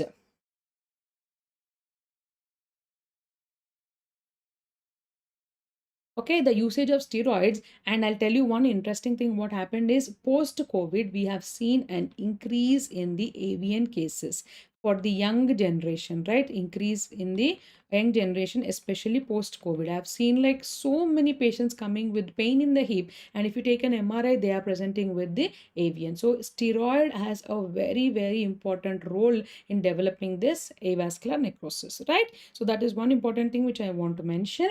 And the classification is Fickett and Arlett classification. Fickett and Arlett.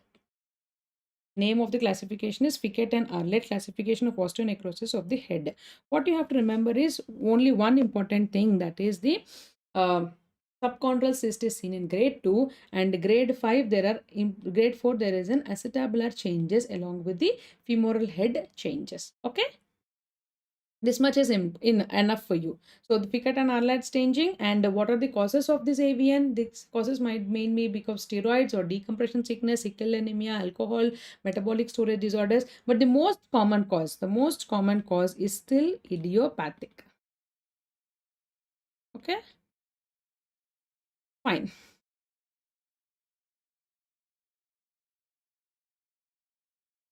Done. Okay. And this is called specifically as the crescent sign. Okay, this is called as the crescent sign.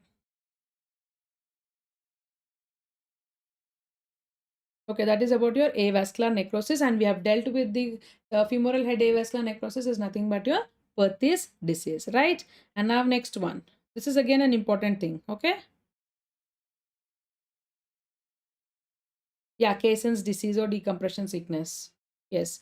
Type 3A compound fracture, the correct order of stability or fixation. So you already know that this is Ilizarov, ILL, Illy. Okay, so here we are very much dealing with the open fractures in and out in the OPD. So these open fractures, whenever they come, first you have to do classification. So what is the important classification name for the open fractures? Yes, quick.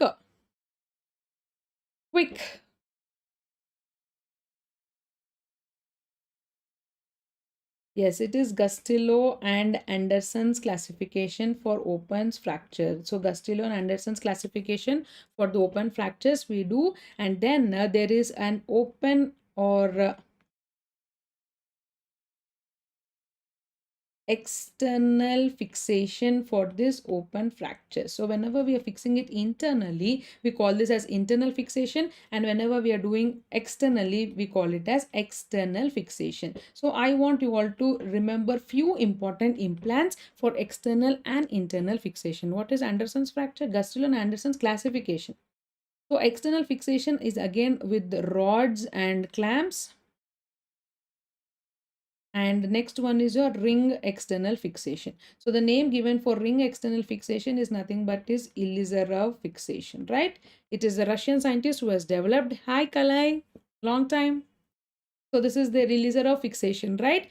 And internal fixation, what we do is we usually do with plates and nails, right? So plates, nails, screws. This is all the internal fixation. The rods, clamps, and the ring is all about your external fixation.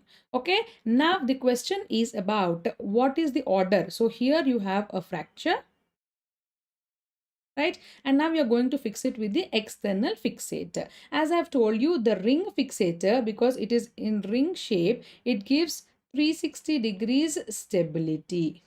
Right, it is ring like structure, right? So 360 degree stability. So this is supposed to be the most stable fixation. Okay, most stable fixation is a ring fixation. So 3 is the most stable. They have told you correct order of stability. So which one is greater, right? So you have to tell that the Ilizarov is the most stable fixation, right? And then it is easy for you now to answer. So whenever I say 360 degrees, it is giving, and next you will have rods and clamps. For example, this is again your fracture. And now imagine that you're fixing this with the rod like this. And if you put one rod, it is stable. But now imagine you're putting two rods. It is even more stable, right? And now imagine this is your leg. And now you're putting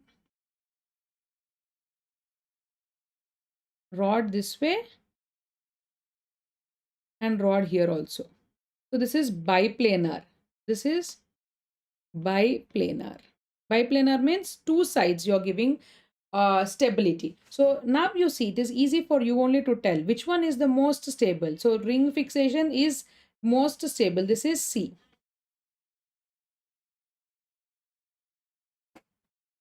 Yeah, increasing rods increases stability. Very good. And increasing stability also on the both the sides. See, instead of putting two rods like this, if you put one rod on this side and one rod on that side, on the medial side and the lateral side, the stability is even more, which is called as biplanar. These two are called as uniplanar. It means only in one plane. Only in one plane you are putting the rod. So it is very easy. So first is Ilizarov, which is very, very stable. And then the biplanar, then the uni with two rods, and then with one rod. Just see the option. I'll just come 2 minutes.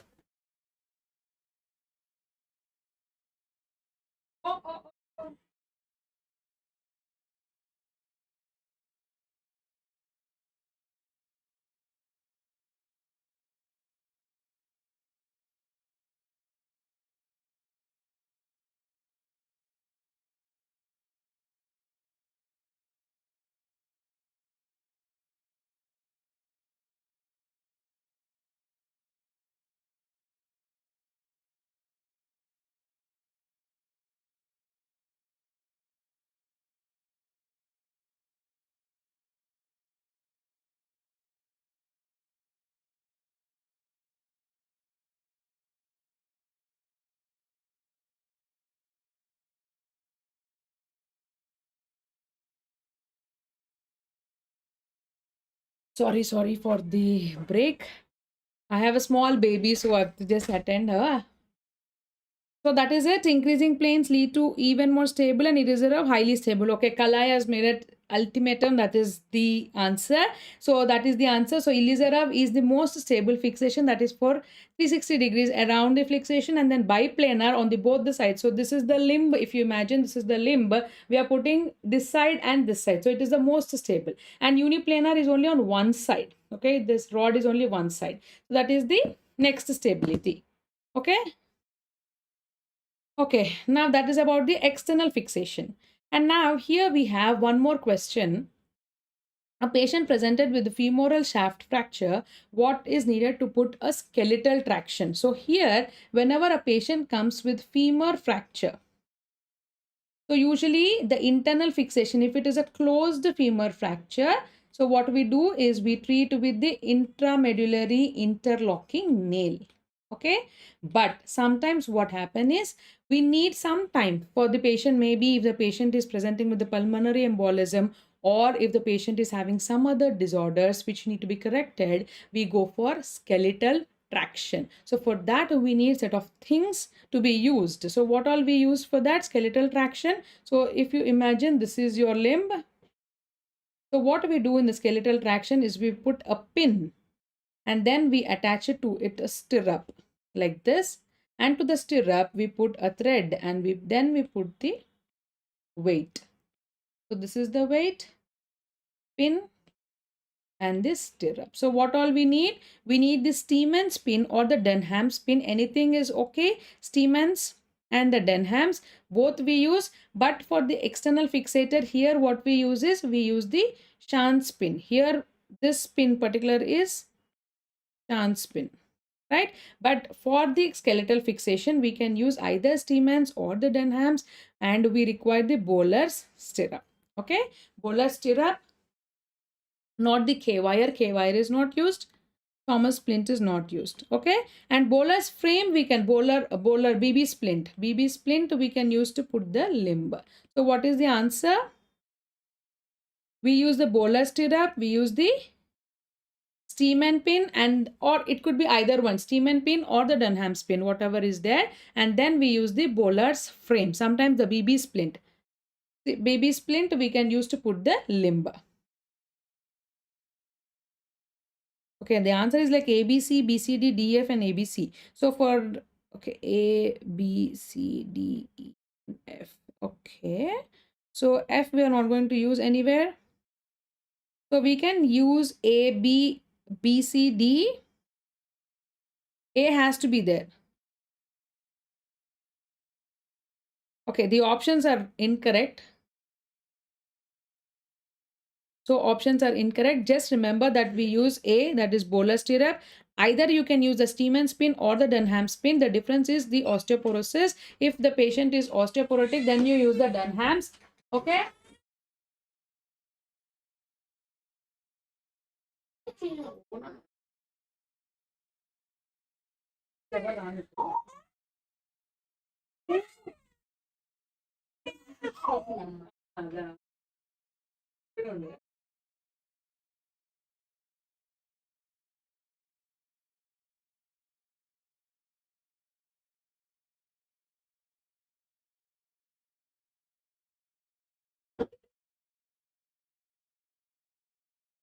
Okay, I'm sorry.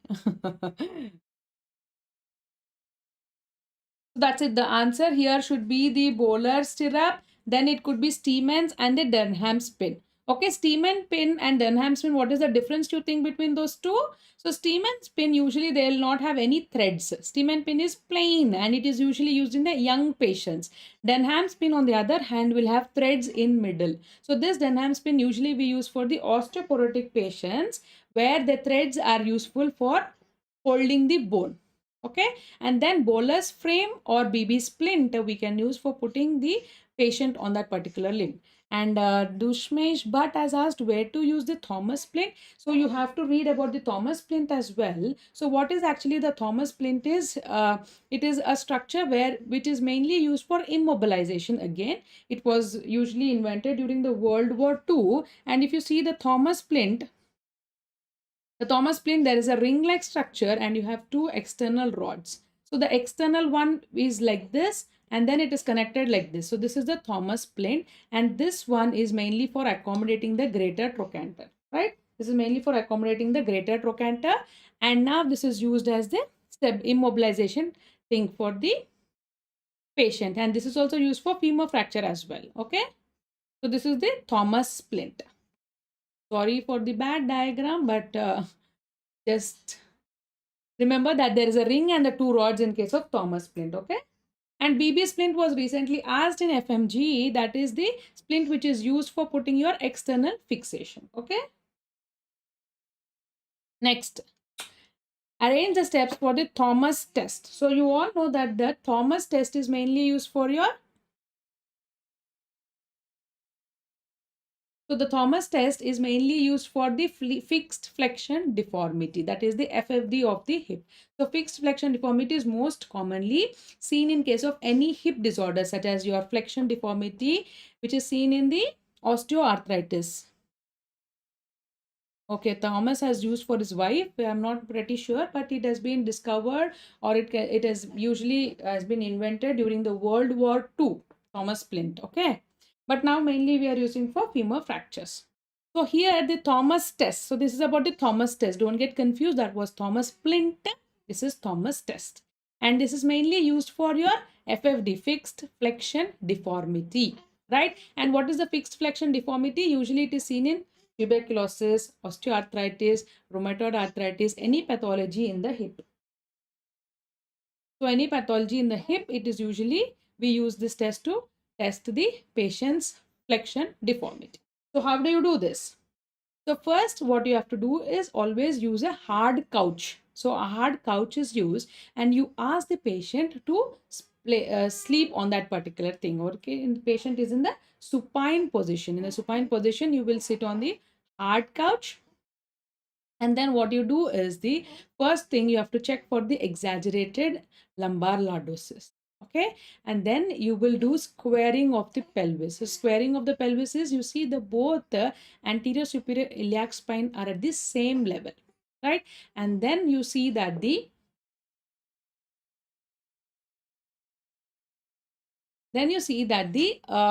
after squaring of the pelvis, you see the flexion of the normal side.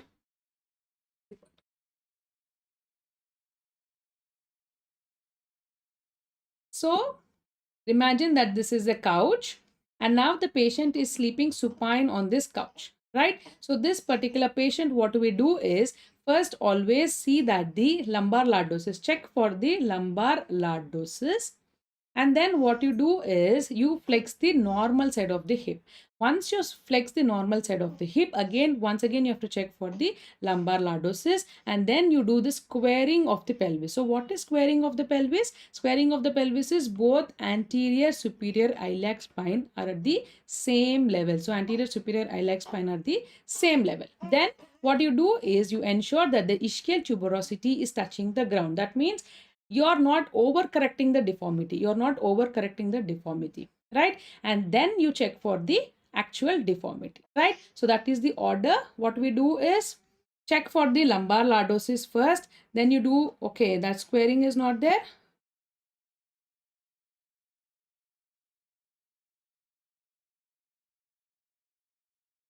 So usually the third, this is not the option. B is not the option. You will not measure the actual first one, right? So you are eliminating B, right? And first you check for the lumbar lordosis. Then again, this 3 is also not correct. A is also not correct, right? Then,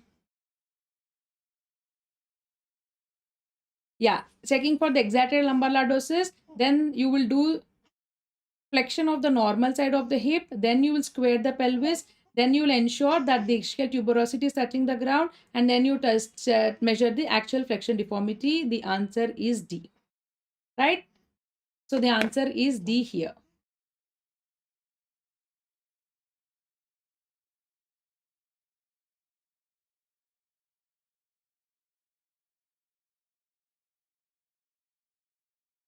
Is that clear? Any doubts?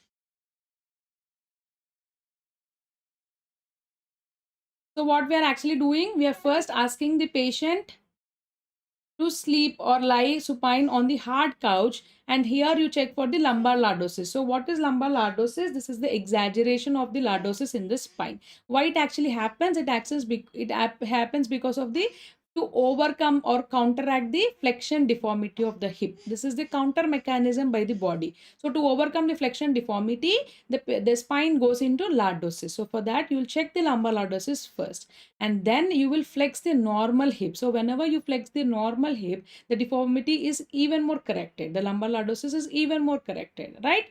So once the deformity is corrected in the spine, now actual deformity comes into the hip, right? So there you see that squaring of the pelvis is done, and then you see that it is not over corrected, that is the ischial tuberosity is touching the ground, and then you measure the actual flexion deformity.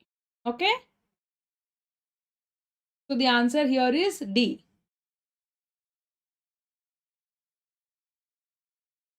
Okay, what is the answer for the next one? Nerve injury with axon sheath intact, nerve fibers are damaged. So what is this? Is it axonotemesis, neurotemesis, neuropraxia, or axonopraxia? What is the answer?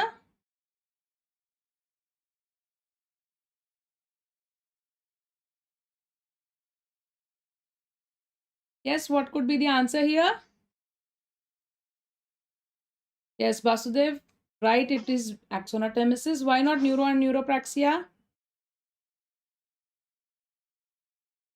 So there is no term which is called as axonopraxia. Okay. Why Sangeeta has option D? Why do you think it is axonopraxia? Okay, it is not neuropraxia because there is some damage in the nerve, right? And it is not a complete damage, hence it is not neurotemesis. So the answer here is axonotemesis. No guessing work. Okay, axonopraxia is not there at all. There's no term. Yeah, neuropraxia is just a physiological block in the nerve. So neuropraxia, there is no damage, absolute damage to the nerve. In neurotemesis, there is a complete cut in the nerve, right? So here, this is in between where the axon sheath is intact, but the nerve fibers are damaged. So this is a condition of axonotemesis, okay?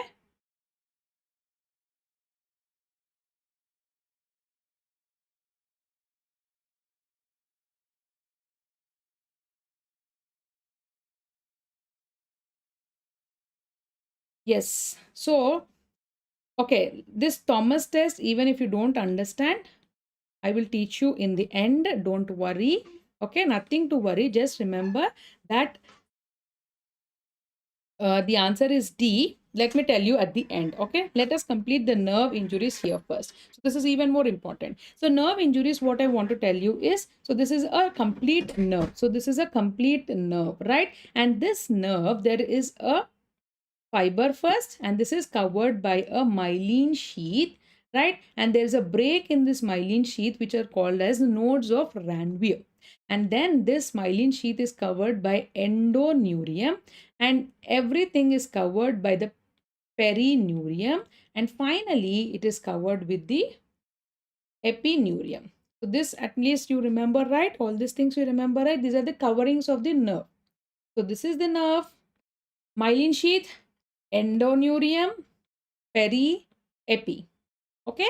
Now, what happened is what they told us that there is a damage in the nerve, but the axon sheath is intact. That means there is a axonotemesis. Okay. So now, how do you know this all? So there are two important classification. One is Sedan's classification. The second one is Sunderland's classification. Okay, one is Sedan's classification, the second one is Sunderland's classification. So Sedan has given us three important names. One is neuropraxia, the second one is axonotemesis,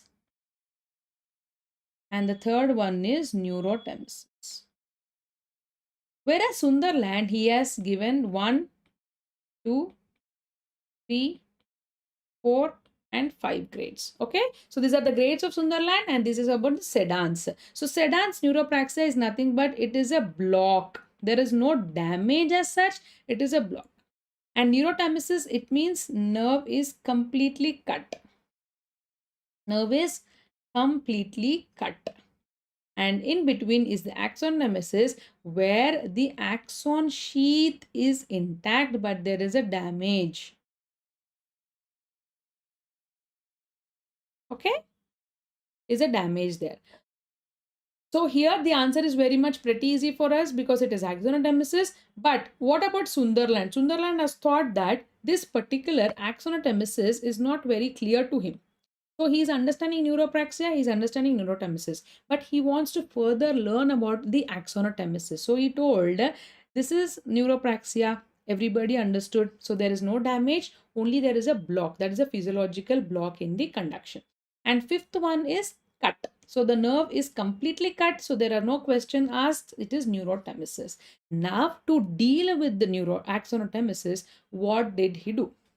He said, now let us understand that this endoneurium, perineurium and epineurium, and then he has given them as grade 2, grade 3 and grade 4. So here the endoneurium is damaged. Sorry. So here the axon is damaged, but the endoneurium or axon sheath is intact. Okay, and here there is a damage to the endoneurium. Here there is a damage to the perineurium. And here there is a damage to the epineurium.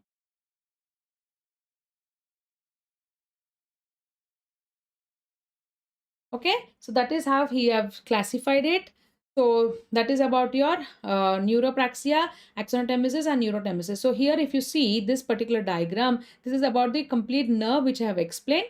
So here the nerve, there is a block in the conduction, but everything is intact. That is neuropraxia. And what you have to remember is there will be 100% recovery. So there is 100% recovery, right? And neurotemesis 0% recovery because the nerve is completely cut. So there is no connection between the nerves. So there is 0% recovery. But when you come to axonotemesis, here you have to remember in grade 2, the axon sheath is intact. That means the endoneurium is intact. Only the nerve fiber is damaged.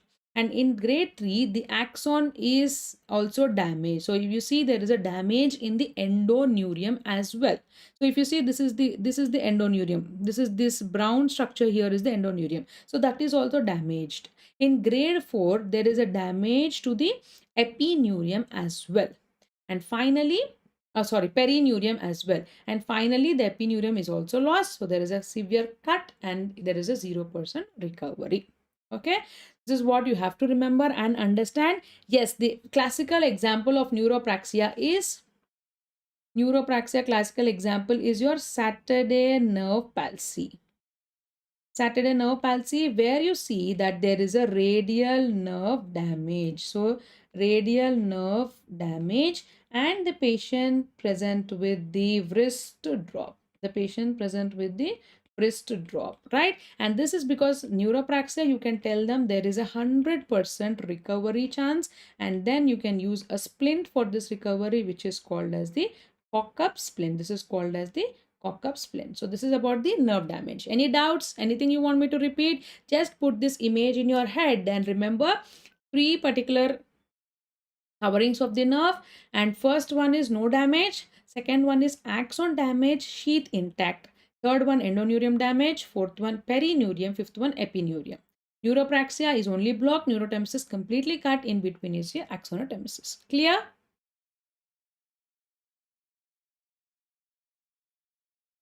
Yes, I want you all to answer. Is it clear? Yes, no, okay, repeat.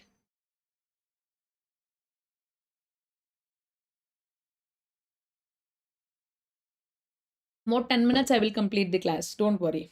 Okay, just come back. Just give me more 10 minutes and we will complete almost like there are some set of questions which are actually easy. We'll just complete it, okay? Some 6 questions more, okay? Yes. Yes, Shivam, thank you for that.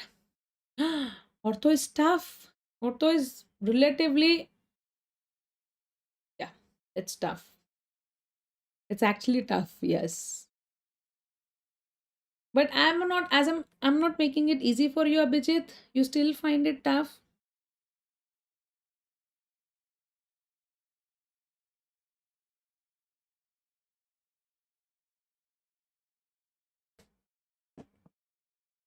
You find this is confusing or something like that? Thomas test and these two questions? The Thomas test, just leave it, man. I'm telling you, this is actually for the PGs. Usually, you just will not understand this, but it has been asked in INICET. So, we are just worried that it might be asked in the NEET. So, I have put up. So, at least you will have an idea. So, I will teach you at the end. Don't worry of the Thomas test, okay? And this, you have to put little bit of your energy. Go back to your home. Just revise it once. It will be very, very easy, okay? Okay, then tumors. Okay, one of the most, thank you, Abhilash, thank you so much. Shauriam, thank you so much. Okay, now we are going to deal about the tumors. Let's do it in detail so that this is also very, very important PYQ. Okay. Okay, so first, always remember whenever you're dealing with tumors, just remember there are two, right? Benign and malignant. Benign and malignant. So, usually, what they do is they will ask you in between. So, what is that in between one? It is an aggressive, it is benign but aggressive. So, what is that benign and aggressive? One important one, benign and aggressive. It is the most important, your giant cell tumor. So why I'm telling it is benign and it is aggressive? So what I mean by aggressive is there is a high chance of recurrence. So even if you treat, the patient will come back again with the recurrence. So it is not completely benign where you can just tell the patient to chill, nothing will happen, I'll just remove it and you can go home happy. And either that is one end, that one extreme. The other extreme is malignancy. You have to tell the patient that this is a very severe thing. You might require chemotherapy, you might require radiotherapy, and there is a intense treatment which has to be given. And in between, yeah, Abhijit, I will Thomas test, I will explain and go, don't worry. And then in between is your benign aggressive. That means your recurrence is high in case of your giant cell tumor. What is the other name of giant cell tumor?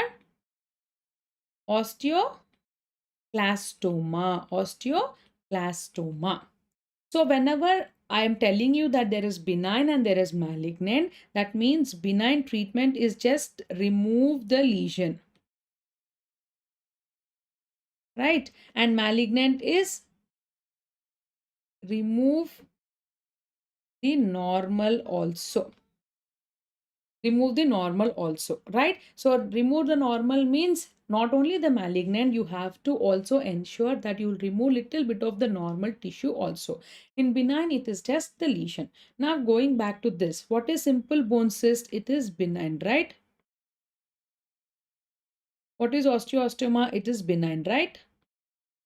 Osteosarcoma is malignant. Osteosarcoma is malignant. So straight away what you do is the treatment of osteosarcoma is wide excision, because whenever I say malignant, please remember that we have to remove normal tissue also. Okay, normal tissue also we are removing. That is why it is named as wide excision. And mind you, sometimes the patient might land up with amputation as well. He may land up with amputation as well because it is malignant osteosarcoma. So D is one. Then I have told you there is a benign aggressive and benign. Okay, so that what you do a curettage. So what is curettage? So there is a lesion. So now let us assume that this is a bone and now there is a lesion here. This is the giant cell tumor here. Okay, now what we are doing is we are using a curette. So curette is something like your spoon, spatula, like this, and now you're just scraping all the entire tumor tissue. So GCT, remember, it is always curettage for GCT. So C is 4. And then we know that SBC and osteoid osteoma are a little bit easy, right? So for SBC, you can still go with intralesional steroids, and for osteoid osteoma, it is recommended to go for your radiofrequency ablation. Okay, so that is the answer. Yes, 𝐒𝐿𝐈 is made it even easy for us. Just remember GCT is epiphysis, eccentric, eggshell cracking, So bubble appearance, okay, we all know that. Okay, it is epiphysis in origin, so you should usually see it is near to the joint. So epiphyseal in origin, it is eccentric. That means it is not center, it is to one end. Eccentric is to one end, right? So it is towards this end. If you see, that is eccentric. Centric, eccentric. Okay, and then it is eggshell crackling. So this is usually not felt easily. If it is a very giant, very big, then you can feel that eggshell crackling. And on X-ray it is soap bubble appearance. Okay, Ali has made it very, very clear. Okay, fine. Now let us deal with simple bone cyst. Simple bone cyst is as simple as a cyst filled with the fluid, right? Usually seen in the humerus, and it is metaphyseous. Location is metaphyseal. And treatment is, you can go with intralesional steroids. What you have to remember of the simple bone cyst is fallen leaf appearance. So fallen leaf appearance whenever there is a SBC plus fracture. So this fracture is called the pathological fracture. Why I'm calling it pathological fracture? Because the bone is weakened. Okay, I'll tell you, Sangeeta. So bone is already weakened. So it is a pathology already present in the bone, and now it is result because of the pathology there is a fracture. So it is a pathological fracture, right? So this pathological fracture, whenever you see in SBC, will present as a fallen leaf appearance. So it is something like the cyst, and you will see some fragment. This is called the fallen leaf appearance on the X-ray. Is that clear? So that is your SBC. Then we are dealing with the ABC, that is aneurysmal bone cyst. Aneurysmal bone cyst. So one most important thing you have to remember between ABC is it is metaphyseal in origin, whereas your GCT is epiphyseal in origin. Rest all is same. This is also eccentric. This is also a little bit aggressive, and same, but again you go for an MRI, because any tumor we usually go for MRI. You can see multiple fluid levels in this because there is a blood which is filled. So aneurysm is nothing but blood filled, right? So that is why you will see multiple fluid levels in the MRI. Here you don't see that multiple fluid levels in GCT. So that is how do you differentiate between ABC and GCT. Okay, yes, fallen leaf sign, or also it is the trap door sign. Both are same. Trapdoor sign or the fallen leaf sign. Very good for your SPC. Okay, and then osteoid osteoma. This is very important. Osteoid osteoma. Why it is very important? Because there are certain specific features for it, right? So what are those features? First is night fever relieved with NSAIDs. Okay, especially you take aspirin and the fever gets relieved. Oh, sorry, not night fever, sorry, night pains. Night pains, and you take NSAIDs and this pain get relieved. So usually the patient present with night pains and less than 2 centimeters lesions on X-ray, right? And usually you go for a CT scan, not MRI. This is, remember, the investigation here is CT scan. Why? You have to identify the cortex here. Right, so CT scan you go, you will find the lesion, and usually the patient presents with night pain which is relieved by aspirin. And that, yes, the central nidus is usually seen in the CT scan. So these are the important things which you have to remember for your osteoid osteoma, right? Okay, and these are the important things which you have to remember for SBC, that is fallen leaf sign. And now what is this? This is the image which is put up in the exam, the most important and the most favorite, the sunburst appearance. And next is your Codman's triangle, the sunburst appearance and the Codman's triangle. Very, very specific for one important tumor, that is your osteosarcoma, which is a malignant, and the most common bone malignant tumor is osteosarcoma, usually seen in 10 to 20 years of age. And on the X-ray, you will see Not on history. You have to rely on MRI, not on history. Yes. GCT is usually seen in mature bone. But anyways, you will have to see only on the MRI. You will confirm it on the MRI. Okay? Yes, okay. And then this is Codman's and sunburst appearance. Please put this in your head. I want you all to remember this at any cost, any night time, even though they wake up in middle of the night.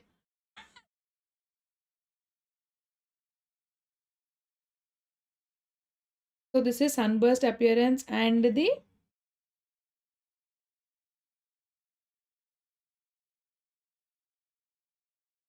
sunburst appearance and the Codman's triangle is your malignant osteosarcoma. Okay? Yes. What came in this INICT?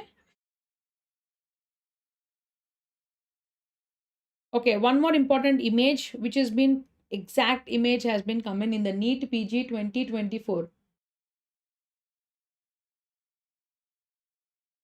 2024 exact image. What is this? This is the fibrous dysplasia. This is the fibrous dysplasia. Okay, what is the most important thing where we see?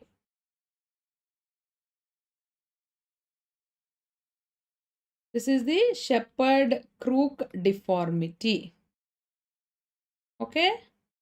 So this is the fibrous dysplasia, Shepherd-Crook deformity. Yes, the answer is fibrous dysplasia. Very good. So Shepherd-Crook deformity is seen, and this is mainly because the bone has been replaced with the fibrous tissue. So you will see a ground glass appearance or a Chinese pattern on the biopsy, right?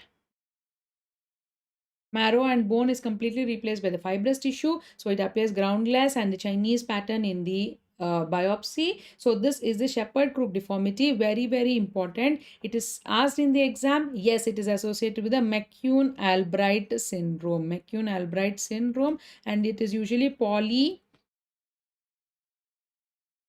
monostotic or polyostotic. This is usually polyostotic. You can see in multiple bones, right? Polyostotic precocious puberty, it is associated with the McCune-Albright syndrome with the skin lesions, right? Whenever you see a skin lesions with the fibrous dysplasia, and this is called the precocious puberty, this is called the McCune-Albright syndrome. Okay? This is fibrous dysplasia, Shepherd-Crook deformity. And what is this implant? Identify this implant. This has also been asked in the NEET PG. So what is this? Quick, quick, quick. So this is called the dynamic hip screw. This is called the dynamic hip screw. So what is a dynamic hip screw? So in case of IT fracture, intertrochanteric fracture, this has been used. So this is the screw in the head, and this is the barrel, and this is the plate. Right? So this is the dynamic hip screw. This has been asked in the NEET PG 2024. So what identify this implant? What screw is this? This is a dynamic hip screw, usually treated for IT fractures. IT fractures. And now what is this treatment for IT fractures? You can also write it as PFN, proximal femoral nailing. It is proximal femoral nail. So both the answers are right for IT fractures. It is either proximal femoral nail or a DHS, but this particular implant is the DHS. And what is this? This fracture is a supracondylar fracture humerus, usually seen in kids, children of age 4 to 8 years, right? 4 to 8 years they have seen. And now what is most important thing they have asked is the classification. So this is the Gartland classification. Okay, Gartland's classification. Most common is the posterior type. That is the extension type, right? Most common is the extension type. And what is, yeah, kids fall on outstretched hand on this. This is the supracondylar fracture humerus, and mostly they come with the AIN or median nerve palsy, or sometimes they even just come with the decrease in the pulses, so there will be an injury to the brachial artery. So these two are very important complications which you have to look for. And how do you treat it? Treatment is usually with the close reduction. You reduce it with the close reduction and fix it with the K wires. Fix it with the K wires. Okay. Treatment is fix it with the K wire. So what they have asked is the classification name. So name of the classification is the Gartland classification. So once we are done with the class, this video, no, in the Telegram group, we will send a PDF where there are tables where you can practice all the classification name, all the tests name like that. There are certain some 5 to 6 tables I have prepared. I will put in the Telegram. You can practice. Okay. And for now, just remember that this is a supracondylar fracture humerus X-ray. And most common type they will ask you, that is the extension type is most common, usually seen in 4 to 8 years. And most important complication is median nerve palsy or anterior introitious nerve in specific, or a vascular complication, the injury to the brachial. Yes, another most important thing is 3-point bony relationship is maintained. 3-point bony relation, okay. Yeah, it is maintained. So where it is disturbed in the lateral condylar fracture. Here 3-point, this, so the 3-point is medial epicondyle, lateral epicondyle, and your olecranon. So this is maintained because it is above the condyles. It is disturbed. Where it is disturbed? It is disturbed in the lateral condylar fracture. Okay, this much you have to remember. Okay. Yes. Next, which of the following is the last thing to occur in the case of compartment syndrome? Yes, maintain. Maintain in case of supracondylar fracture. Okay, compartment syndrome. Going little fast because we have already passed 3 hours. I feel most of you would feel that, it is exhausting. So I'll just complete it in a faster mode, okay? What is compartment syndrome? Compartment syndrome is a complication of a fracture where the limb is divided into compartments, right? So there will be an increase in the compartment pressure. Okay, the pressure is increased here. So because of the increase in the pressure, what happens is there will be edema. So this edema will again, what will it cause? It will decrease the blood supply, right? And because of edema, they'll again be raised in the pressure, and this pressure will again increase the edema. So this is what the vicious cycle is about. So there will be increase in the pressure, it causes edema, and this will decrease in the blood supply. Again, because of the decrease in the blood supply, there will be edema, right? And again, there will be increase in the pressure. So this is a vicious cycle which is acting, and this is resulting in what is called as a compartment syndrome, where the pressure of the compartment is more than 30 mm of Hg. More than 30 mm of Hg. And here the patient first they present with the pain. So pain which is not reduced with analgesics is the main complaint, and then pain on stretch is the sign which is used for it, and rest all is nonsense. Just remember, pain is the only thing which will help you. Rest all is just for theory's sake. And the last one, the useless one, which usually you should neglect, is the pulselessness. So this question itself is a very important question, because you have to know that this is the last thing. You have to never wait for pulselessness, right? Only pain, pain, and pain. If the pain is not reducing with your analgesics, if the pain is more on stretch, if the patient is complaining on the constant pain, you have to think of compartment syndrome, because this is only done by the clinical evaluation. There is no test for it, right? So you have to be very vigilant whenever the patient is complaining about pain, usually post surgery, whenever there is having any fracture, if the patient is coming with burns, if there are tight casing around it. So these are all the things. But the most useless thing is pulselessness. Never wait for pulselessness. And this PLR, paralysis, all those paresthesias are not much of use. Okay, so that is about the compartment syndrome, right? So whenever you don't treat the compartment syndrome properly, as Kalai mentioned, it might go to another complication which is called as the Workman's ischemic contracture, but this is mainly because of brachial artery. So the complete loss of the vascular supply, it will result in contractures. So this is called the Workman's ischemic contracture. So the flexor compartment, whenever is involved, all the tendons get contracted and the fingers are like this. And whenever you extend the wrist, it will increase. That is extend. It will extend. And whenever you flex, it will cause flexion. So this is called the workman's sign. This is called the workman's sign. Okay. That is the answer. And then what is osteoporosis? So osteoporosis is mainly nothing to do any with the biochemical markers. So here everything is normal.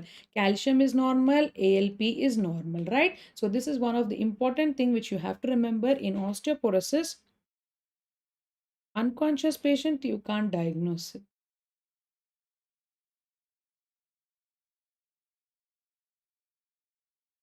Yeah, it is difficult to diagnose an unconscious patient, obviously, right? But if there is a lot of swelling, you have to always be vigilant. If the patient is gaining conscious, see, unconscious patient will mainly dealing with the uh, his life, right?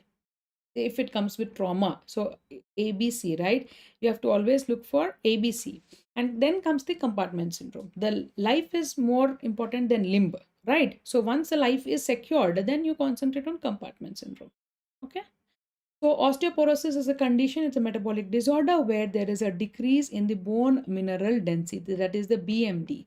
Bone mineral density is decreased, and here the calcium and ALP is normal. Everything is normal except ALP. This is Paget's disease. Okay, this is much you have to remember. So in Paget's disease, ALP is abnormal. Okay, in in osteoporosis, everything is normal. So all the biochemical markers are normal, and in Paget's disease, ALP is abnormal. Okay, alkaline phosphatase is usually increased. Okay, yes. And then you know this, what is this? This is a 𝐒𝐄𝐝 splint and it is used in the radial nerve. This has been asked. So this is the 𝐒𝐄𝐝 splint and this is a static 𝐒𝐄𝐝 splint. Okay. And then what is this? We have already discussed everything in detail. This is a giant cell tumor. So if you see, this is in the epiphysis, it is eccentric and it is, you can see the soap bubble appearance, right? This is a soap bubble appearance. So this was asked in the exam. So this is the image which was put and this was being asked in the exam. So this is GCT. So this is how the exam questions will be. So they will put the image and this is the GCT. Okay. And again, should not get confused with the ABC here again. Why not confused? Because you see it is completely in the epiphysis. It is encroaching the joint. If it was ABC, they will put somewhere here, not involving the joint. Okay. So you have to be very clear. Okay. And then what is this? This was asked. What is this image about? It's about the transfusion, usually seen in the kids, children, bone marrow. They use the marrow vessels for transfusion. So this was been put up in the, this image has been given in the NEET 2024 again. Okay. And finally, we are done. And this is the final, intraosseous transfusion. So this is a patient who has presented with the medial 3.5 fingers and pain relieved by hanging on one side. This is the exact question which was been asked, and you all know that this is a carpal tunnel syndrome, right? This is a carpal tunnel syndrome. And the most important test for this is the Durkan's test. So please be very, very specific. And this is the very important test. You should remember this is carpal tunnel with the Durkan's test. Okay. Finkelstein test is for your recurrence tenosynovitis. Okay. So the answer is B, carpal tunnel. 3.5 fingers whenever is involved is carpal tunnel. And usually whenever you do hanging on the side, the patient gets relieved. On flexion, it gets increased. On extension, it gets relieved. Okay. And this is a carpal compression, direct compression test. This is called the Durkan's test and very, very specific. This has been asked recently in the NEET. Okay. So the answer is carpal tunnel and the Durkan's. So with this, we have completed almost most of them. Your repeated questions also. So now you can go and attempt your NEET PG projector GT's test, which has been available. 𝐼𝐴N's canal, you remember, this is for the ulnar nerve. Ulnar nerve is present in the 𝐼𝐴N's canal and that gets compressed. Okay, that is ulnar nerve. Yes, Praveen, you're right, ulnar nerve. And for Abhijit, just we'll complete Thomas test quickly. So Abhijit, remember, Thomas test is mainly for identifying the flexion deformity in hip, right? This one you have to remember. So imagine that your hip is flexion. So imagine that your hip is going into flexion. Can you walk like that? You can't walk, right? So what happens to the body? So the body has to compensate. So how is that compensation happening? It is with the lumbar lordosis. Lumbar lordosis. So what happens is whenever the hip is going into flexion, that is iliopsoas get contracted. You can't walk. So what will the spine do? The spine will bend so that your hip goes down, because ilias and psoas are attached to the lumbar vertebrae, right? So the hip goes down and you can walk normally. But what is happening whenever you're walking normally? Your lumbar lordosis is increasing, right? So now the Thomas has, what he has done is he has observed this thing. He has observed that whenever a patient is having flexion deformity in the hip, the lumbar lordosis is increasing. Now what you will do, you will decrease the lordosis so that you can identify the flexion in the hip, right? So you will identify the flexion in the hip. So for that, what you will do, you will ask the patient to sleep in the supine position on the hard couch. And now what you do, you will flex the normal hip. So whenever you flex the hip towards the vertebra, now the vertebra will feel okay. Now flexion is happening, so I can relax. So now you will check for the lordosis again. So here also you will check, here also you will check 2 times. Okay, so you're flexing the normal hip, checking the lordosis, and now what you do is, because your lordosis is normal, this becomes normal, this lordosis becomes normal. Now your hip goes into flexion, right? Hip goes into flexion, but you don't want to over flex it. So you just want to identify what is the flexion deformity quantitatively, how much is the angle, 10 degrees, 20 degrees, 30 degrees of flexion. So for that, overaction you should not do. So how is that overaction is identified? The ischial tuberosity should touch the ground. That means it should touch the couch. So you will make sure that hip is going into flexion, but similarly the hip ischial tuberosity should touch the couch. And once it is touching, everything is okay. Now you will check for the deformity. Check the deformity. So how do you check it? You will have a scale. You will put the scale like this. So this is the femur. So if you think this is the femur, this part, and this is the couch. So you will put the scale along the femur and along the couch. So there will be some angulation between because of the deformity. You can just check the image so that it will be clear for you.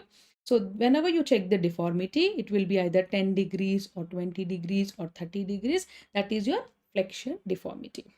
Okay, so that will become your flexion deformity of the hip. So the what are the steps? So first you're going to put the patient in supine, check for the lordosis, flex the normal hip. Again check for the lordosis. Now see this whatever, because lordosis has become normal, now the hip goes into flexion, right? So this flexion should not be over flexed. Hence you will see that the ischial tuberosity is still touching the couch. And now you will check for the actual deformity. Okay. So now we'll get back to the question so that you will just complete it off. So now you see. So what we are doing here. So first we are checking the exaggerated lumbar lordosis 1, right? And then we are doing what? Flexing the normal hip. So we are checking flexion of the normal hip. And then we are seeing that the both hips are equally placed. So once what happens is, sometimes on flexion of the normal hip, one hip goes up and one hip goes down. So you have to put both in position. So that is called squaring of the pelvis. So both hips on this same level. And now what you do, you ensure that the ischial tuberosity is still touching the ground. So you're not over exaggerating the lordosis or the flexion. And then you will check the measure the actual deformity. So that is 3. You will check the actual deformity. Okay, is this clear now? Just squaring of pelvis is nothing but both hips at the same level. Okay, is Abhijit clear? Okay, done. So we are done with the PYQ PYT series. Just anything you want me to repeat, we have the Telegram group. Just come to that group and you can ask anything anytime. You have my Insta handle also, Dr. Alekhya Ortho. There also you can put your queries. and whatever you want me to teach. So this is the how you want to join the Telegram handle. Just scan this and you will get into that group. You can ask all your questions. Not only me, all the 19 faculty are present and we are available all the time to clear your queries. So, and big thank you for bearing me. Sorry for the disturbance in between. That was because my baby is just 1 month old, so she has to be attended in between. For that I have taken a break of 5 minutes. Okay, and all the best for the exam. Come back with a happy smiling face and let us know how did you do the exam. Okay, see you all. Good night. Bye. Take care. I will post the PDF also in the Telegram group. You can access the PDF also in the Telegram group. Okay, thank you so much. See you all. Bye.